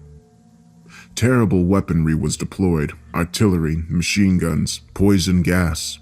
Casualties were horrific, and the blood-soaked, muddy, and rat-infested trenches soon turned into a hell on earth. During the summer of 1916, Allied forces launched their long-awaited offensive along the River Somme. The attack was preceded by a huge artillery bombardment lasting days. The British believed the German defenses couldn't survive such a heavy bombardment, but they were wrong. What followed was a bloodbath, one which ultimately resulted in 1 million casualties and made little change to the front. Right here where we stand, the British X-Corps pushed forward across no man's land on July 1st, 1916, the bloodiest day in the history of the British Army. On this ground, just over 100 years ago, thousands of men died under a rain of fire. It's hard to imagine such death and suffering occurred here, isn't it? Yes, I answered truthfully as I cast my eyes over the tranquil field. Time is a great healer. The old woman added, Well, time isn't something which concerns us here. We offer a unique experience, one which allows our guests to see and hear firsthand what war is really like. I stared at the tour guide in confusion, asking, What do you mean? The guide smiled sadistically, and my heart froze because I knew something bad was coming, but the trick that bastard pulled was really unexpected. All he had to do was click his fingers to turn the world upside down. I felt a surge of energy and was temporarily blinded by an intense light brighter than the sun. I fell down to my knees, covering my eyes behind my hands, and when I opened them again, I found myself in another place, or more accurately, another time. The poppy fields, trees, tidy fences, and farmhouse were replaced by a dead landscape of mud, barbed wire, and shell craters. The sun had risen on the far horizon, but there was no joy in this new morning. As soon as I surveyed my surroundings, my eardrums were almost burst by a series of almighty explosions and unholy fire raining down above us. I looked to the east and saw the shells falling, the blasts hitting the trench line and concrete bunkers. When I turned to the west, I saw guns lighting up on the horizon with a second trench line in front of them. To my horror, I realized we'd been transported back to July 1916, right in the middle of the battle. What's worse, the three of us were standing in no man's land between the British and German lines. I told myself it couldn't be possible, that this must be some optical illusion of some kind, but it all seemed so real. The mud beneath my feet, the thundering sound of the artillery barrage, and even the smell, the cordite, smoke, and awful stench of rotting corpses. I was understandably terrified because I'd suddenly found myself standing in the most dangerous spot on Earth, stuck between two industrial-age armies and their deadly array of weaponry. But when I looked at my mysterious companions, I saw they had no such fear. "Do not worry, sir," said the guide, his voice somehow audible even above the hellish din of the artillery. "You are quite safe as long as you stay by my side." I looked to the old lady for assurance, as she seemed privy to whatever devilish trick the guide had pulled to bring us to this hellscape. This man will lie to you about most things, but on this he is telling the truth. I shook my head in dismay, my brain still unable to comprehend what was happening to me. I knew going in that this wasn't going to be easy, and had fully expected to witness terrible things, but this was beyond my wildest imagination. I froze to the spot, suddenly realizing that the artillery bombardment had ended and an eerie silence had come over the battlefield. But, of course, it didn't last. Then I heard a series of sharp whistles from the British trench line, and I watched on in horror as ladders were raised and helmeted Tommies emerged, striding out into the killing fields. My God, I swore. The tears rolled down my cheeks as I watched the tragedy unfold.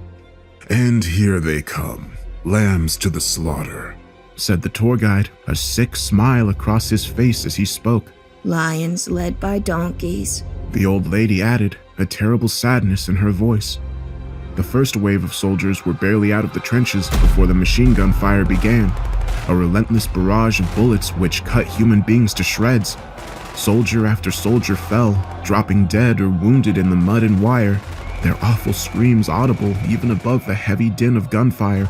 But they still came, company after company of brave men throwing themselves into the breach, stepping over the bodies of their kinsmen as they pushed forward toward the German lines. We were literally standing in the middle of this living hell, watching as bodies fell around us. But thanks to whatever black magic the guide had conjured, it appeared we were safe from harm. The soldiers on both sides weren't able to see us, and the bullets and shrapnel couldn't hurt us. There was death and devastation all around us, but it was like we were contained within some kind of protective bubble. But still, no man's land was a living hell, as young men continued to fall into a wanton slaughter, their fragile bodies torn apart by high-velocity bullets and their blood and guts littering the battlefield. One young soldier fell only feet away from where I stood, dropping his rifle as a bullet pierced his chest. He looked up as he fell, his young eyes full of pain and fear. I swear he made eye contact with me for a brief moment before he took his final breath and left the mortal plane. The old lady walked up beside me and spoke into my ear. Such a sad thing to see a young life snuffed out so violently. He died alone, scared, so far from his home. What was his name? Where was he from? What were his hopes and dreams? Each death is its own individual tragedy, and there are so many. Her words moved me, but they clearly angered the guide. "Bah! Enough of this sentimental rubbish," he snarled. "War is war, and besides, the main event is still to come." I shot him a look, wondering what he meant, and all of a sudden everything stopped. The machine guns and artillery all ceased, and the advancing troops, those who were still alive, stopped in their tracks, simply standing still in the middle of no man's land. I felt concern, wondering what the hell was happening. Had a ceasefire been called? No, that couldn't be right. It didn't match the history I'd learned. I had a terrible feeling deep in the pit of my stomach, knowing that something horrifying was about to occur. The ground beneath our feet shook, and I almost fell down into the mud. I looked to my companions and noted the sharp contrast in their expressions. The old lady's face was filled with sorrow, a look of sad resignation. Meanwhile, the guide was almost giddy as he watched the chaos unfold. Violence and death on this scale. This carnage always presents an opportunity for our forces. But of course, you already know this, don't you, sir? He winked at me in a frightening fashion, and I knew right then that he was on to me. I opened my mouth to speak, but didn't get the chance to respond, as a moment later, the two trench lines lit up in a fiery inferno. In a panic, I looked into the morning sky and saw hundreds of fireballs descending, each the size of a car and each guided by an unseen force. They hit both the British and German lines simultaneously and with deadly precision, setting the trenches on fire and causing utter carnage. Our initial attacks are infinitely more successful than the artillery strikes, announced the guide. Delving deep underground and incinerating men inside their bunkers, the mortals do not stand a chance. As if to emphasize his point, I heard the chilling cries of men being burnt alive, and my nostrils were filled with the foul stench of burning flesh. It was difficult to imagine a battle as brutal as the Somme becoming even more horrific, and yet this was what I was witnessing. I realized then that the demonic guide hadn't just transported me back in time, but also to another dimension, one where Hell's legions had chosen 1916 as their year of invasion. The fiery orbs always came first. I knew this from hearing the previous accounts, but this wasn't the end of the assault. I turned slowly, seeing movement out of the corner of my eye. Glancing downwards, I was horrified to witness the dead soldier suddenly twitch and then move, his body brought back to life by a dark force. His joints cracked as he clumsily stood, his eyes dead and his jaw hanging open. He looked like some kind of meat puppet, held up by invisible strings, and for a brief moment he, or rather it, stood still, seeming to stare straight at me. When it charged, I screamed, and my instincts told me to flee, but when I tried to run, the old lady grabbed my arm tightly, holding me back. I was surprised by how strong she was. Don't. If you leave this circle, you will die. And she was right. The reanimated soldier ran right past us, instead sinking its teeth into another British soldier, hungrily devouring a young man who had been his friend only minutes before. I turned away in disgust from the gore, only to discover this gruesome scene was being replicated all across the battlefield, as thousands of British and German soldiers came back in a zombified state, launching savage attacks against the living. The former enemies became allies as they desperately fought back against the zombie hordes, firing rifles and machine guns and ultimately fighting back using bayonets and rifle butts. But it was futile. Every time a man fell dead, he would immediately come back on the enemy's side. Soon, all of No Man's Land was dominated by the zombie hordes, and they hunted down the survivors in a bloodthirsty haze, tearing men to pieces with their bare hands and feasting upon their still warm flesh. I was horrified, dropping to my knees and vomiting in the mud, my whole body shaking as I felt like I was going to pass out. The old woman placed a delicate hand on my shoulder and spoke soothing words in my ear. There, young man. What we are witnessing is pure evil. But you are strong, and we can get through this together. The guide responded with a cruel mockery, however, looking down upon me with utter contempt. Oh, dear sir, are you feeling poorly? All a bit much for you, I suppose. Well, we're just about done at this location anyway. Time for a change of scenery. How about some sea air? With that, he clicked his fingers for a second time, and I found myself transported to yet another time and place. I felt the sea breeze against my skin and sand beneath my feet. Looking across the sandy beach, I witnessed a heavily militarized coastline, with X-shaped tank traps and barbed wire, and with the cliff above fortified with concrete bunkers and pillboxes. And then I looked out to sea, reacting with shock as I witnessed a vast armada of warships and landing craft cutting through the waves and rapidly approaching the shoreline. The date, June 6, 1944. The guide stated. Omaha Beach, Normandy. After years of preparation, Allied forces launch Operation Overlord, the invasion of German-occupied France. The Allies enjoy a substantial superiority in the air and at sea, but the German coastline defenses are strong, and the first wave of infantry will be vulnerable. Supreme sacrifice those young men will make, traveling halfway across the world to fight against an evil regime, all in the name of liberty. We bear witness to heroics even in these dark times. They fight because they believe in something greater than themselves. The guide snarled at the woman, casting her a hateful look. The tension between the two was growing, and I feared how it would end, but there wasn't time to think about that now, as once again the chaos of battle took hold all around us. Shells flew over our heads, with Allied destroyers bombarding the shore fortifications and German 8.8 guns shooting back at them. Several of the landing craft were hit, exploding into fiery infernos, the GIs on board dying horribly before they even reached the beach. The next wave didn't fare much better. As soon as the craft reached the shore and the landing ramps came down, a heavy barrage of bullets from the German machine guns tore into the American soldiers, killing and wounding dozens in a matter of minutes, but they still came, advancing up the beach, using the metal barricades for cover as they returned fire and slowly pushed towards the cliffs. Many men were dying before my very eyes, and it was a horrific sight, but I was also confused. I was thinking back to the student's account, the one who attended the lecture in an alternate hellish realm. In that dimension, Hell's legions had invaded in late 1942, and so the D-Day landings had never taken place. So what was this? What was the guide subjecting me to? Was I seeing the Normandy invasion in my own timeline, or was this the history of yet another alternate dimension?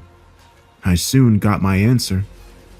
My heart froze as the ground shook and the battle suddenly paused. I knew what was coming next.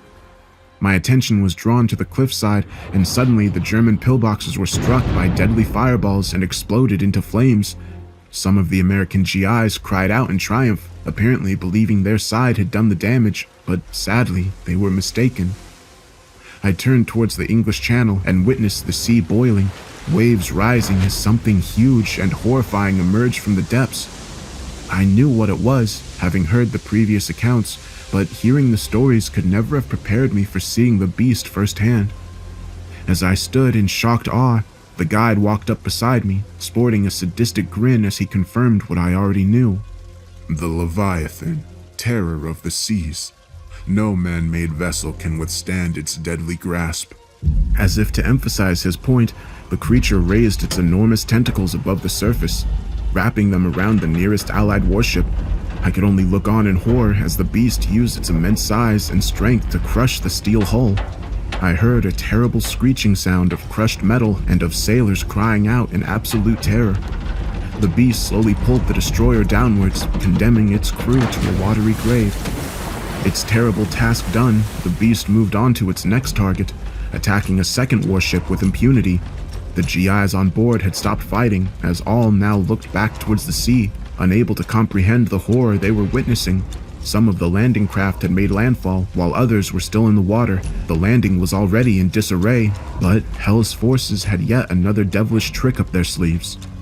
I saw movement underneath the water's surface, as yet unseen predators swam into position and prepared to attack. The first beast leapt up from the water, literally jumping into the waterborne landing craft and tearing into the men inside in a bloody massacre. It all happened so quickly that I hadn't got a look at the monster, but hundreds more were coming, emerging from the depths to attack both the boats and the shoreline. The best way I can describe them is sea serpents, each at least 20 feet long and covered in thick green scales. Their eyes a hellish shade of red, and their hideous maws filled with dagger-like fangs. The beasts attack with a predatory instinct, swimming the shallow waters and slithering along the sands. Soldiers screamed as they tried in vain to mount a defense, but the serpents leapt upon them, swallowing men whole in a horrifying massacre. I turned away, closing my eyes and covering my ears. Once again, the old lady came to my aid. Remember, young man, the so-called guide is a liar. You cannot trust what he shows you. I opened my eyes and raised my head, meeting her gaze as I shouted my angry reply. But this has happened! It is history! Maybe not in my world, but that doesn't make it any less real. The woman smiled thinly, shaking her head. The truth is not so simple, and there is always hope. She answered, pointing toward the cliff face. Look. I glanced over to the end of the beach, amazed to see German and American troops combining forces, forming a defensive cordon and shooting down serpents, killing several as they held the line against all odds. Very admirable, the guide said, but sadly futile. He nodded his head upward, and I saw the monsters descending from the blue skies, merely dots at first, but then I made out their true form. Harpies, winged demons, red-scaled and armed with razor-sharp fangs and claws. Hundreds of monsters stealthily dived from above and launched their surprise assault upon the exposed human soldiers. I saw the massacre coming and cried out a warning, forgetting for a moment that these men could neither see nor hear me. The guide cackled cruelly as the winged beasts tore into their prey, ripping bodies apart in a sickening bloodbath. For all their bravery, these men couldn't withstand this combined attack, and soon the serpents and harpies slaughtered them in their hundreds, the foul beasts fighting each other as they hungrily devoured their victims. Once again, I turned away in disgust, not wanting to meet the old lady's eyes because I knew she lied to me. She also remained silent, and so it was left to the demonic guide to speak next. Well, I think we've seen enough. Time to move on to our next location. Another click of his fingers and a blinding flash, and we were shifted to yet another hellish alternate dimension. The first thing that hit me was the stifling heat and the thick air, a humidity which made me sweat and struggle to breathe. I opened my eyes and found myself surrounded by a dense tropical forest, tall trees towering above us and thick vegetation cruelly cut back by human hands. I realized that the guide had transported us to a different continent as well as time and dimension. We were now in the tropics and witnessing a very different type of conflict. In most dimensions, the Second World War ends with the Allies victorious, the guide calmly explained. But soon after, a Cold War breaks out between the United States and Soviet Union. As an iron curtain descends and the world is divided between the communist and capitalist blocs, the advent of nuclear weapons makes all-out conflict unlikely, as neither side wants to risk triggering an apocalypse. The development frustrates my master's objectives, but there are still opportunities in the chaos. As the two superpowers vie for control and influence across the globe, this results in brutal proxy wars such as this. Unconventional conflicts, but no less brutal and bloody. He paused briefly, waving his hand to draw attention to our surroundings. Welcome to Indochina, 1968. America has poured in vast numbers of troops and firepower in an attempt to defeat the communist insurgency, but their war effort is frustrated by the tenacity of the guerrilla forces. A bloody stalemate ensues, and as always, we are ready to step into the darkness. Our attentions were drawn to the skies above as I heard the recognizable drone of rotor blades and spotted the Huey troop-carrying helicopter descending, noisily making landfall in the rice-padded field where they stood.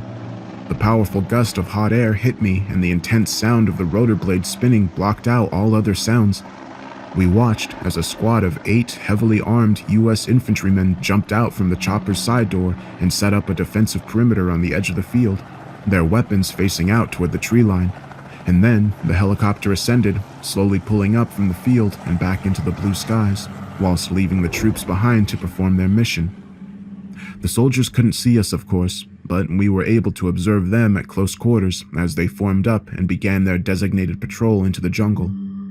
We followed after the men, remaining inside of our protective bubble thanks to whatever dark magic the guide had evoked, but still exposed to the sights, sounds, and smells of the tropical forest, and of course the stifling, exhausting heat.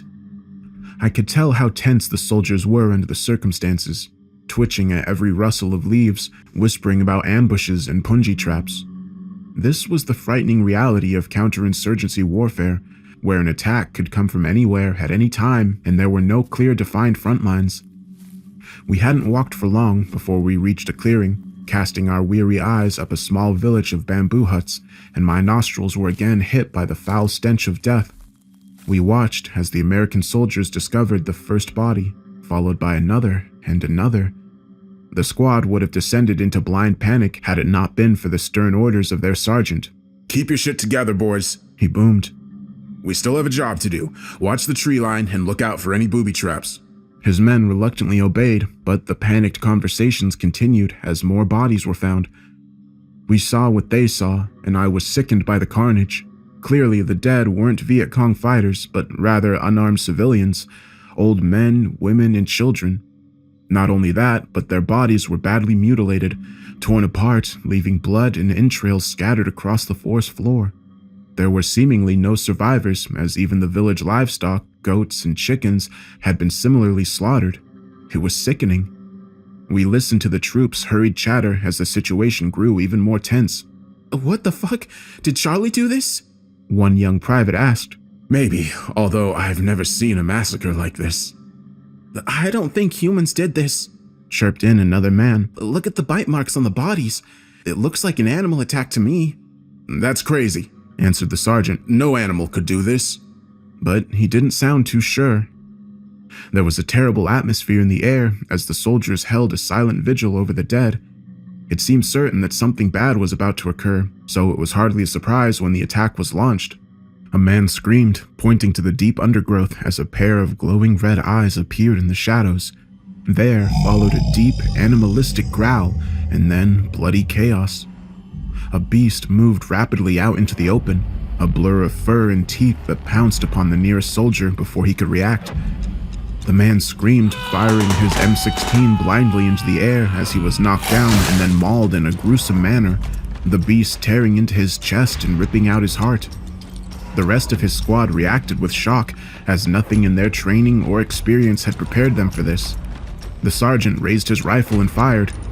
Several more of the hellish beasts emerged from the surrounding forest, launching savage attacks at lightning speed.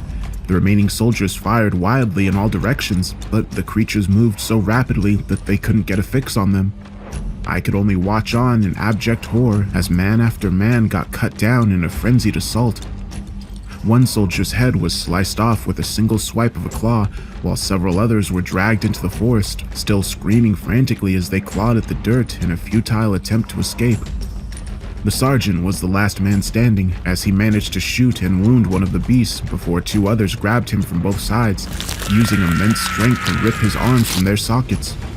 It was then that I got a good look at the creatures as they finished the slaughter and feast upon the flesh of their newest victims. They were werewolves, half man, half canine, their eyes burning a demonic red and their blood-filled maws filled with razor-sharp teeth. I had heard mention of such creatures in the previous accounts, but nothing could have prepared me for seeing them in the flesh or the speed and savagery of their attacks. "Soulless, savage beasts," the old lady muttered as she came by my side. "They do not discriminate in their victims and believe in nothing. Their only desire is to satisfy their unrelenting hunger and bloodlust." You're wrong.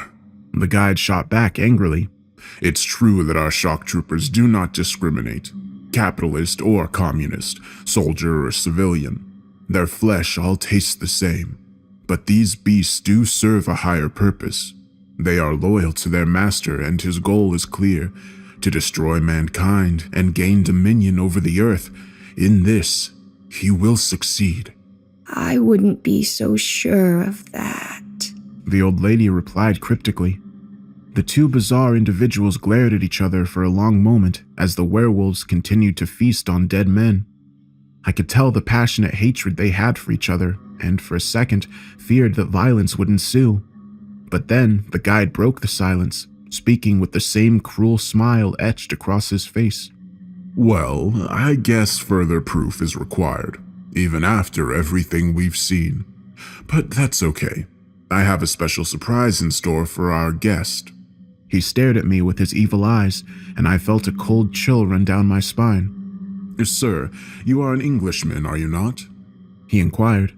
Yes? I replied nervously, fearing where this was going.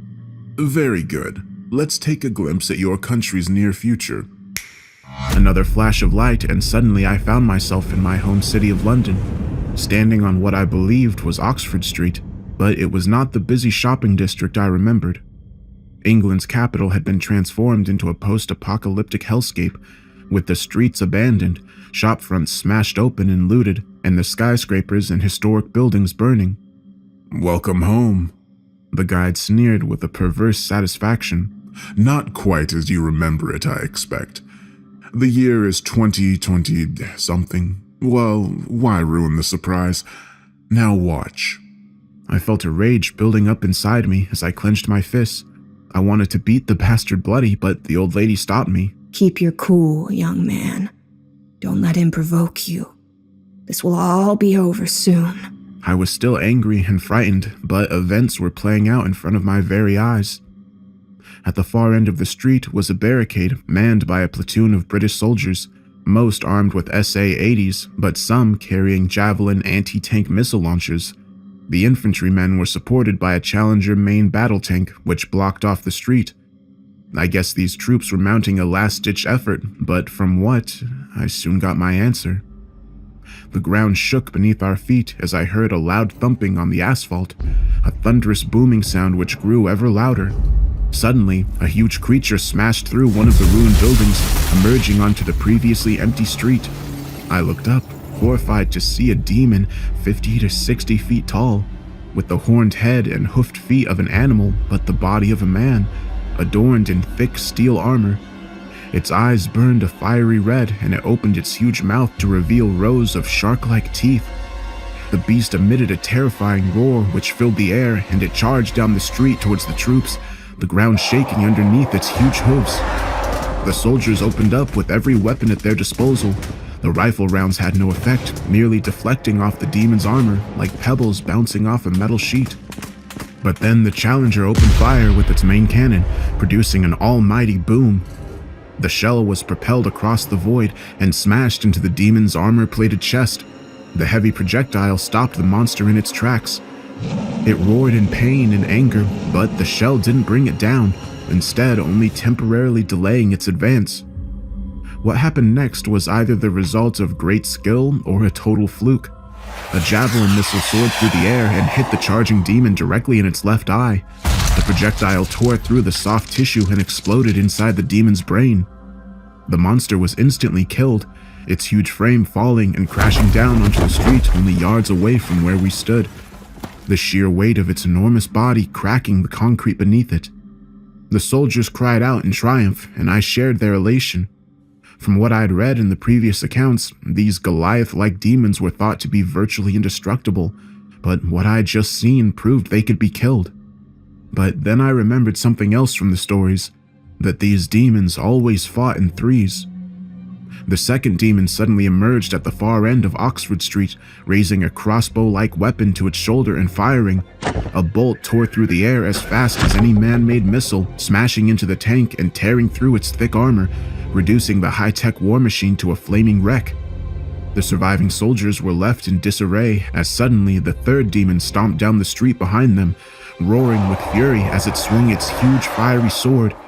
I could only watch in abject horror as the demon killed a half-dozen troops at once, slicing them in half and staining the footpath with blood and gore. The survivors broke, fleeing in all directions whilst firing wildly at their giant attackers. I doubt they would get far. Well, that's the end of that, the guide said, with the same cruel smirk on his face. He pointed to the entrance of the tube station across the road. The rats always flee underground at times like this. Let's take a look. He began walking across the rubble-strewn tarmac, ignoring the monstrous demons as they picked off the remaining soldiers one by one. I didn't follow straight away, instead looking to the elderly woman for reassurance. It won't be easy, but you need to see this. It's too late to turn back now, young man. I nodded my head and we proceeded across the street, following the guide down the stairs to the station below ground. Once we'd passed through the smashed-up turnstiles, we'd witnessed yet another horrifying scene, perhaps the worst yet. There were a few other soldiers down there, a mix from different regiments and even some armed police officers. They all appeared exhausted and terrified, but still maintained a loose cordon along the station's platform. But the true horror was behind the armed men and women. Several hundred civilians, men, women, and children, all huddled together along the platform. I looked into those faces and saw nothing but fear and pain. All were dirty and emaciated refugees in their own country, seeking sanctuary underground since the enemy now controlled the streets above. The London Underground had served as a refuge before, back in the dark days of the Blitz during World War II, but now the displaced Londoners were hiding from an enemy more evil than even the Nazis. We walked across the platform, unseen by the military personnel and huddled refugees. An officer was screaming into the radio, desperately pleading for outside assistance. There was nothing I could do but listen. God damn it, man! I have over 500 civilians down here! We need an immediate evacuation! I'm sorry, Colonel. Came the sheepish reply on the other end. No helicopters are available. There's nothing we can do. I won't accept that! Let me speak with your superior officer! Hold, please. Came the nervous reply. A tense pause followed before the static was replaced by a new voice. A female voice, confident but also exhausted. Her tone indicated immediately that it wasn't good news. The officer's eyes bulged and he visibly gulped before responding. This is your Prime Minister. Ma'am? I'm very sorry, Colonel. This is the most difficult decision. This is the most difficult decision a leader will ever have to make. And I thought I owed it to you to tell you in person. There was a tense pause as it seemed the politician was struggling to find the words. My military advisors tell me there is no other alternative. I have authorized Operation Holy Fire. Trident has been deployed. I am so sorry, Colonel. Your sacrifice will not be forgotten. And with that, the radio call was abruptly ended. The colonel was in a state of shock, still holding on to the receiver as he looked upon the huddled refugees, his eyes wide with horror. And I understood why. Trident meant nuclear weapons. The British government had decided to nuke their own capital. That's what it had come to. What madness, what desperation had led them to this place. Mercifully, there wasn't long to wait before the terrible end. A thunderous boom and a wall of fire, and the ceiling collapsed, burying hundreds of screaming civilians and soldiers under tons of debris. I fell to my knees, covering my eyes and ears in a futile attempt to drown out the horror. But it was all over almost as quickly as it had begun, and the smug guide transported us back to present day. I found myself curled up in a ball on the platform of Oxford Circus tube station. The guide and the old lady standing over me as puzzled commuters pushed past us. You alright, mate? Asked someone. He looked down upon me with concern. I quickly composed myself, wiping the cold sweat off my forehead as I stood up on my shaking legs. Yeah, I'm fine, I answered sheepishly, although in reality, I was anything but. I've been dragged through hell and back, but I knew this wasn't over. I looked to my two companions, but found they were almost oblivious to my presence, glaring at each other across the crowded platform. Time to end this. The guide snarled through clenched teeth. Agreed, but not here.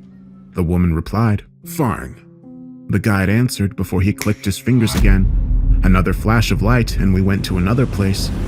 In an instant, I was hit by a freezing cold wind that chilled me to my bones. Looking around, I saw we were now standing upon a frozen mountain with nothing but white snow in every direction.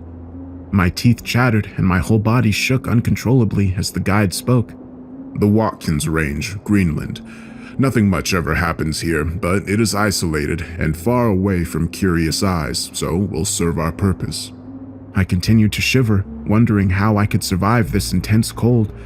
The old lady broke eye contact with her adversary, looking down upon me with sympathy in her eyes.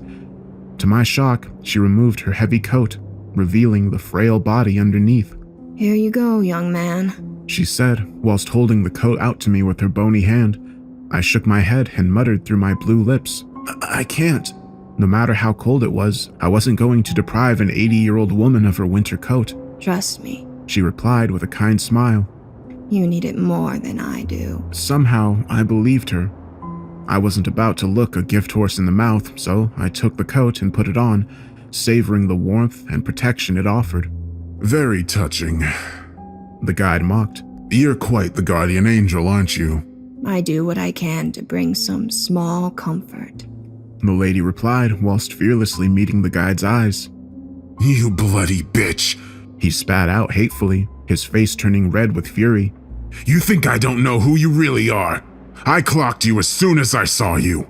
How very perceptive of you. She replied sarcastically. This only added to the guide's anger. What are you doing here? I'm here to stop you. He laughed in a cruel mockery before answering.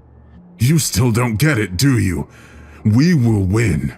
Earth will fall and humanity shall perish. That's inevitable. In every timeline, we will ultimately emerge victorious. The woman smiled faintly before delivering her rebuttal. Nothing is inevitable. The future is not set in stone. And whatever evils your master has perpetrated can be undone. You will not win. Enough talk, The guide said, his eyes bulging with rage.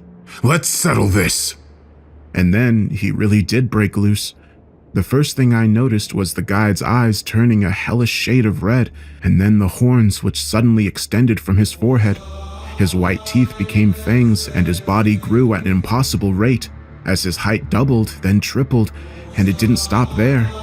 I stepped back, looking up in horrific awe as the former guide transformed into one of the Goliath-like demon foot soldiers, close to 60 feet tall, his hooves buried deep in the snow. He roared at a deafening volume, so loud that I feared he might cause an avalanche, but instead he produced a huge sword, easily 3 times the length of a man. The hideous weapon burned with a fiery intensity, suddenly heating up the otherwise freezing environment.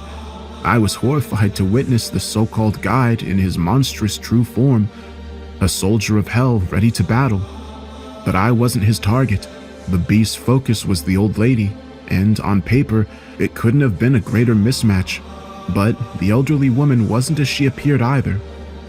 When I glanced back in her direction, I saw she was changing too, turning into a much younger and stronger woman, her hair silver and eyes a striking shade of deep blue. Her body grew too, and soon she towered over me, but that wasn't all. I watched in astonishment as the woman extended a pair of huge wings from her back, flapping them smoothly as she rose up from the snow-covered ground. And then I finally understood. The woman wasn't human, she was an angel. My guardian angel in disguise, protecting me this whole time. Her former walking stick became a sword of white light, almost as long as I was tall. At her full height, she was at least 12 foot tall, but still dwarfed by the giant demon opposing her. I didn't know how she could win this fight, but my angel was full of surprises. The demon roared once more, charging across the snow as the whole mountain shook beneath his huge hooves. He swung his mighty sword with brutish strength, attempting to slice the angel in two, but while he had the size and strength, she had the speed and agility. The angel flew out of the path of the fiery sword, deftly avoiding the killer blow. The demon roared in frustration as it pulled its sword out of the snow, but the angel had already launched her counterattack, soaring in low and cutting her enemy across his thigh, slicing deep into his exposed flesh. The monster cried out in pain, angrily swinging his sword in her direction, but once again, she dodged the blow and struck back. The routine was repeated several times over, with the demon thrashing out and the angel avoiding the blows before launching her own small attacks, cutting the beast repeatedly on his chest, arms, and legs. I guess she was trying to kill the demon through 1,000 cuts, gradually draining his strength and bleeding him out. It was a good strategy, but her luck didn't last. The angel was a fraction too late as the fiery sword came down upon her. She managed to parry the heavy blow with her own sword, but the sheer force of the strike knocked her out of the sky, throwing her body backwards as she hit the ground hard. I gasped in horror, looking to the spot where my guardian angel had fallen and silently begging her to get up, but it seemed like she was incapacitated. The demon sported a sadistic grin, showing his shark-like teeth as he raised his mighty sword and went in for the kill. I feared it was all over, but at the last possible second, the angel opened up her eyes and moved. The demon's sword was harmlessly buried in the snow as the angel darted upward, extending her sword and screaming with a righteous fury as she soared upward, acting like a missile homing in on its target. She hit the demon square in the chest, stabbing him right where his heart would be. The monster cried out in agony, its huge frame suddenly falling backwards as the angel withdrew her sword from his flesh, letting the monster's red blood spill over the pure white snow. The demon landed heavily on the mountainside, the sheer weight of its immense body shaking the ground underneath him. but the mortally wounded monster would transform once again in its dying moments, changing back into its human form. The guide lay inside the huge crater, his heart pierced as he bled heavily. The angel and I ran to his side, getting there just in time to hear his final words. The demonic entity laughed as he choked on his own blood. You think this is over? He sputtered, his eyes still full of hatred as he glared up at us. You think you've won, but you're wrong. My master will not stop. He will continue the fight. And we will be ready for him. The angel replied defiantly. The guide tried to speak again, but instead, the blood poured from his open wound and he closed his eyes for the last time. I breathed a deep sigh of relief, although was still in a state of shock after witnessing the violent struggle. The angel sheathed her sword and smiled at me sympathetically. Her eyes now filled with kindness. Come on, young man. Let's get you home. There followed a flash of light, and suddenly I was back where it had all started, the poppy field in northeast France, in the current day and my own timeline. I looked at my companion and saw she had returned to her previous form, that of an elderly, frail, and seemingly harmless woman. She held out a hand expectantly and said, My coat, please. I gladly removed the garment and handed it back to her, although I wouldn't soon forget the warmth and comfort the coat had offered me in my time of need. I watched as she put the garment back on to cover her frail form, although I now knew it was merely a facade. I'm grateful to you, I said nervously, but there is still so much I don't understand. She smiled at me. You understand more than you think. You came here looking for answers, and you found them.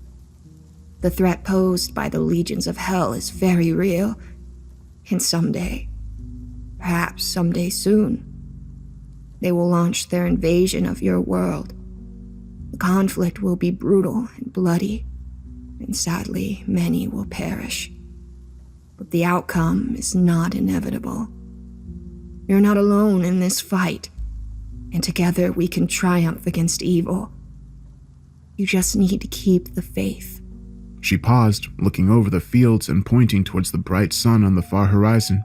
Even here there is beauty, after all the suffering and death that once occurred where we stand. There is always hope for a brighter future. Remember that, young man. I looked to the horizon briefly, and when I turned back, the woman was gone, leaving me alone in the field with my thoughts. So, there you have it, good people. My story in its entirety. It's far-fetched, and many of you may not believe it, but I swear my account is the truth. I'm telling you all this to back up my predecessors, and also to pass on the warning. War is coming, but all is not lost. There is much darkness in this world, but there is also light, and they say the night is always darkest before the dawn. Godspeed, my friends.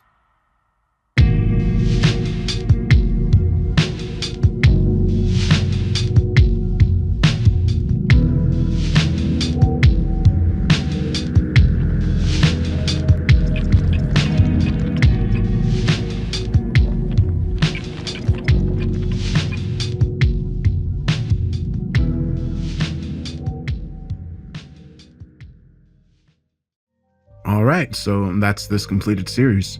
I think the author is going to do other stories in the same universe, but not connected to this specific series of events. I'm really curious to see what all of you think of it. I don't think I was doing my thoughts sections when I started this series. Something I liked about this story is how it's told, how there will be little accounts from various people about their experiences with what's going on in this world. Like the people out at sea when they're attacked by that sea creature. And because of those little sections where it shifts around a lot, I was able to do a lot of different sound design with this one. And I hope it turned out well. I had a lot of fun with it. And then it's always fun to do moments like that final battle scene. Those big epic moments. Overall, I thought this series was pretty unique.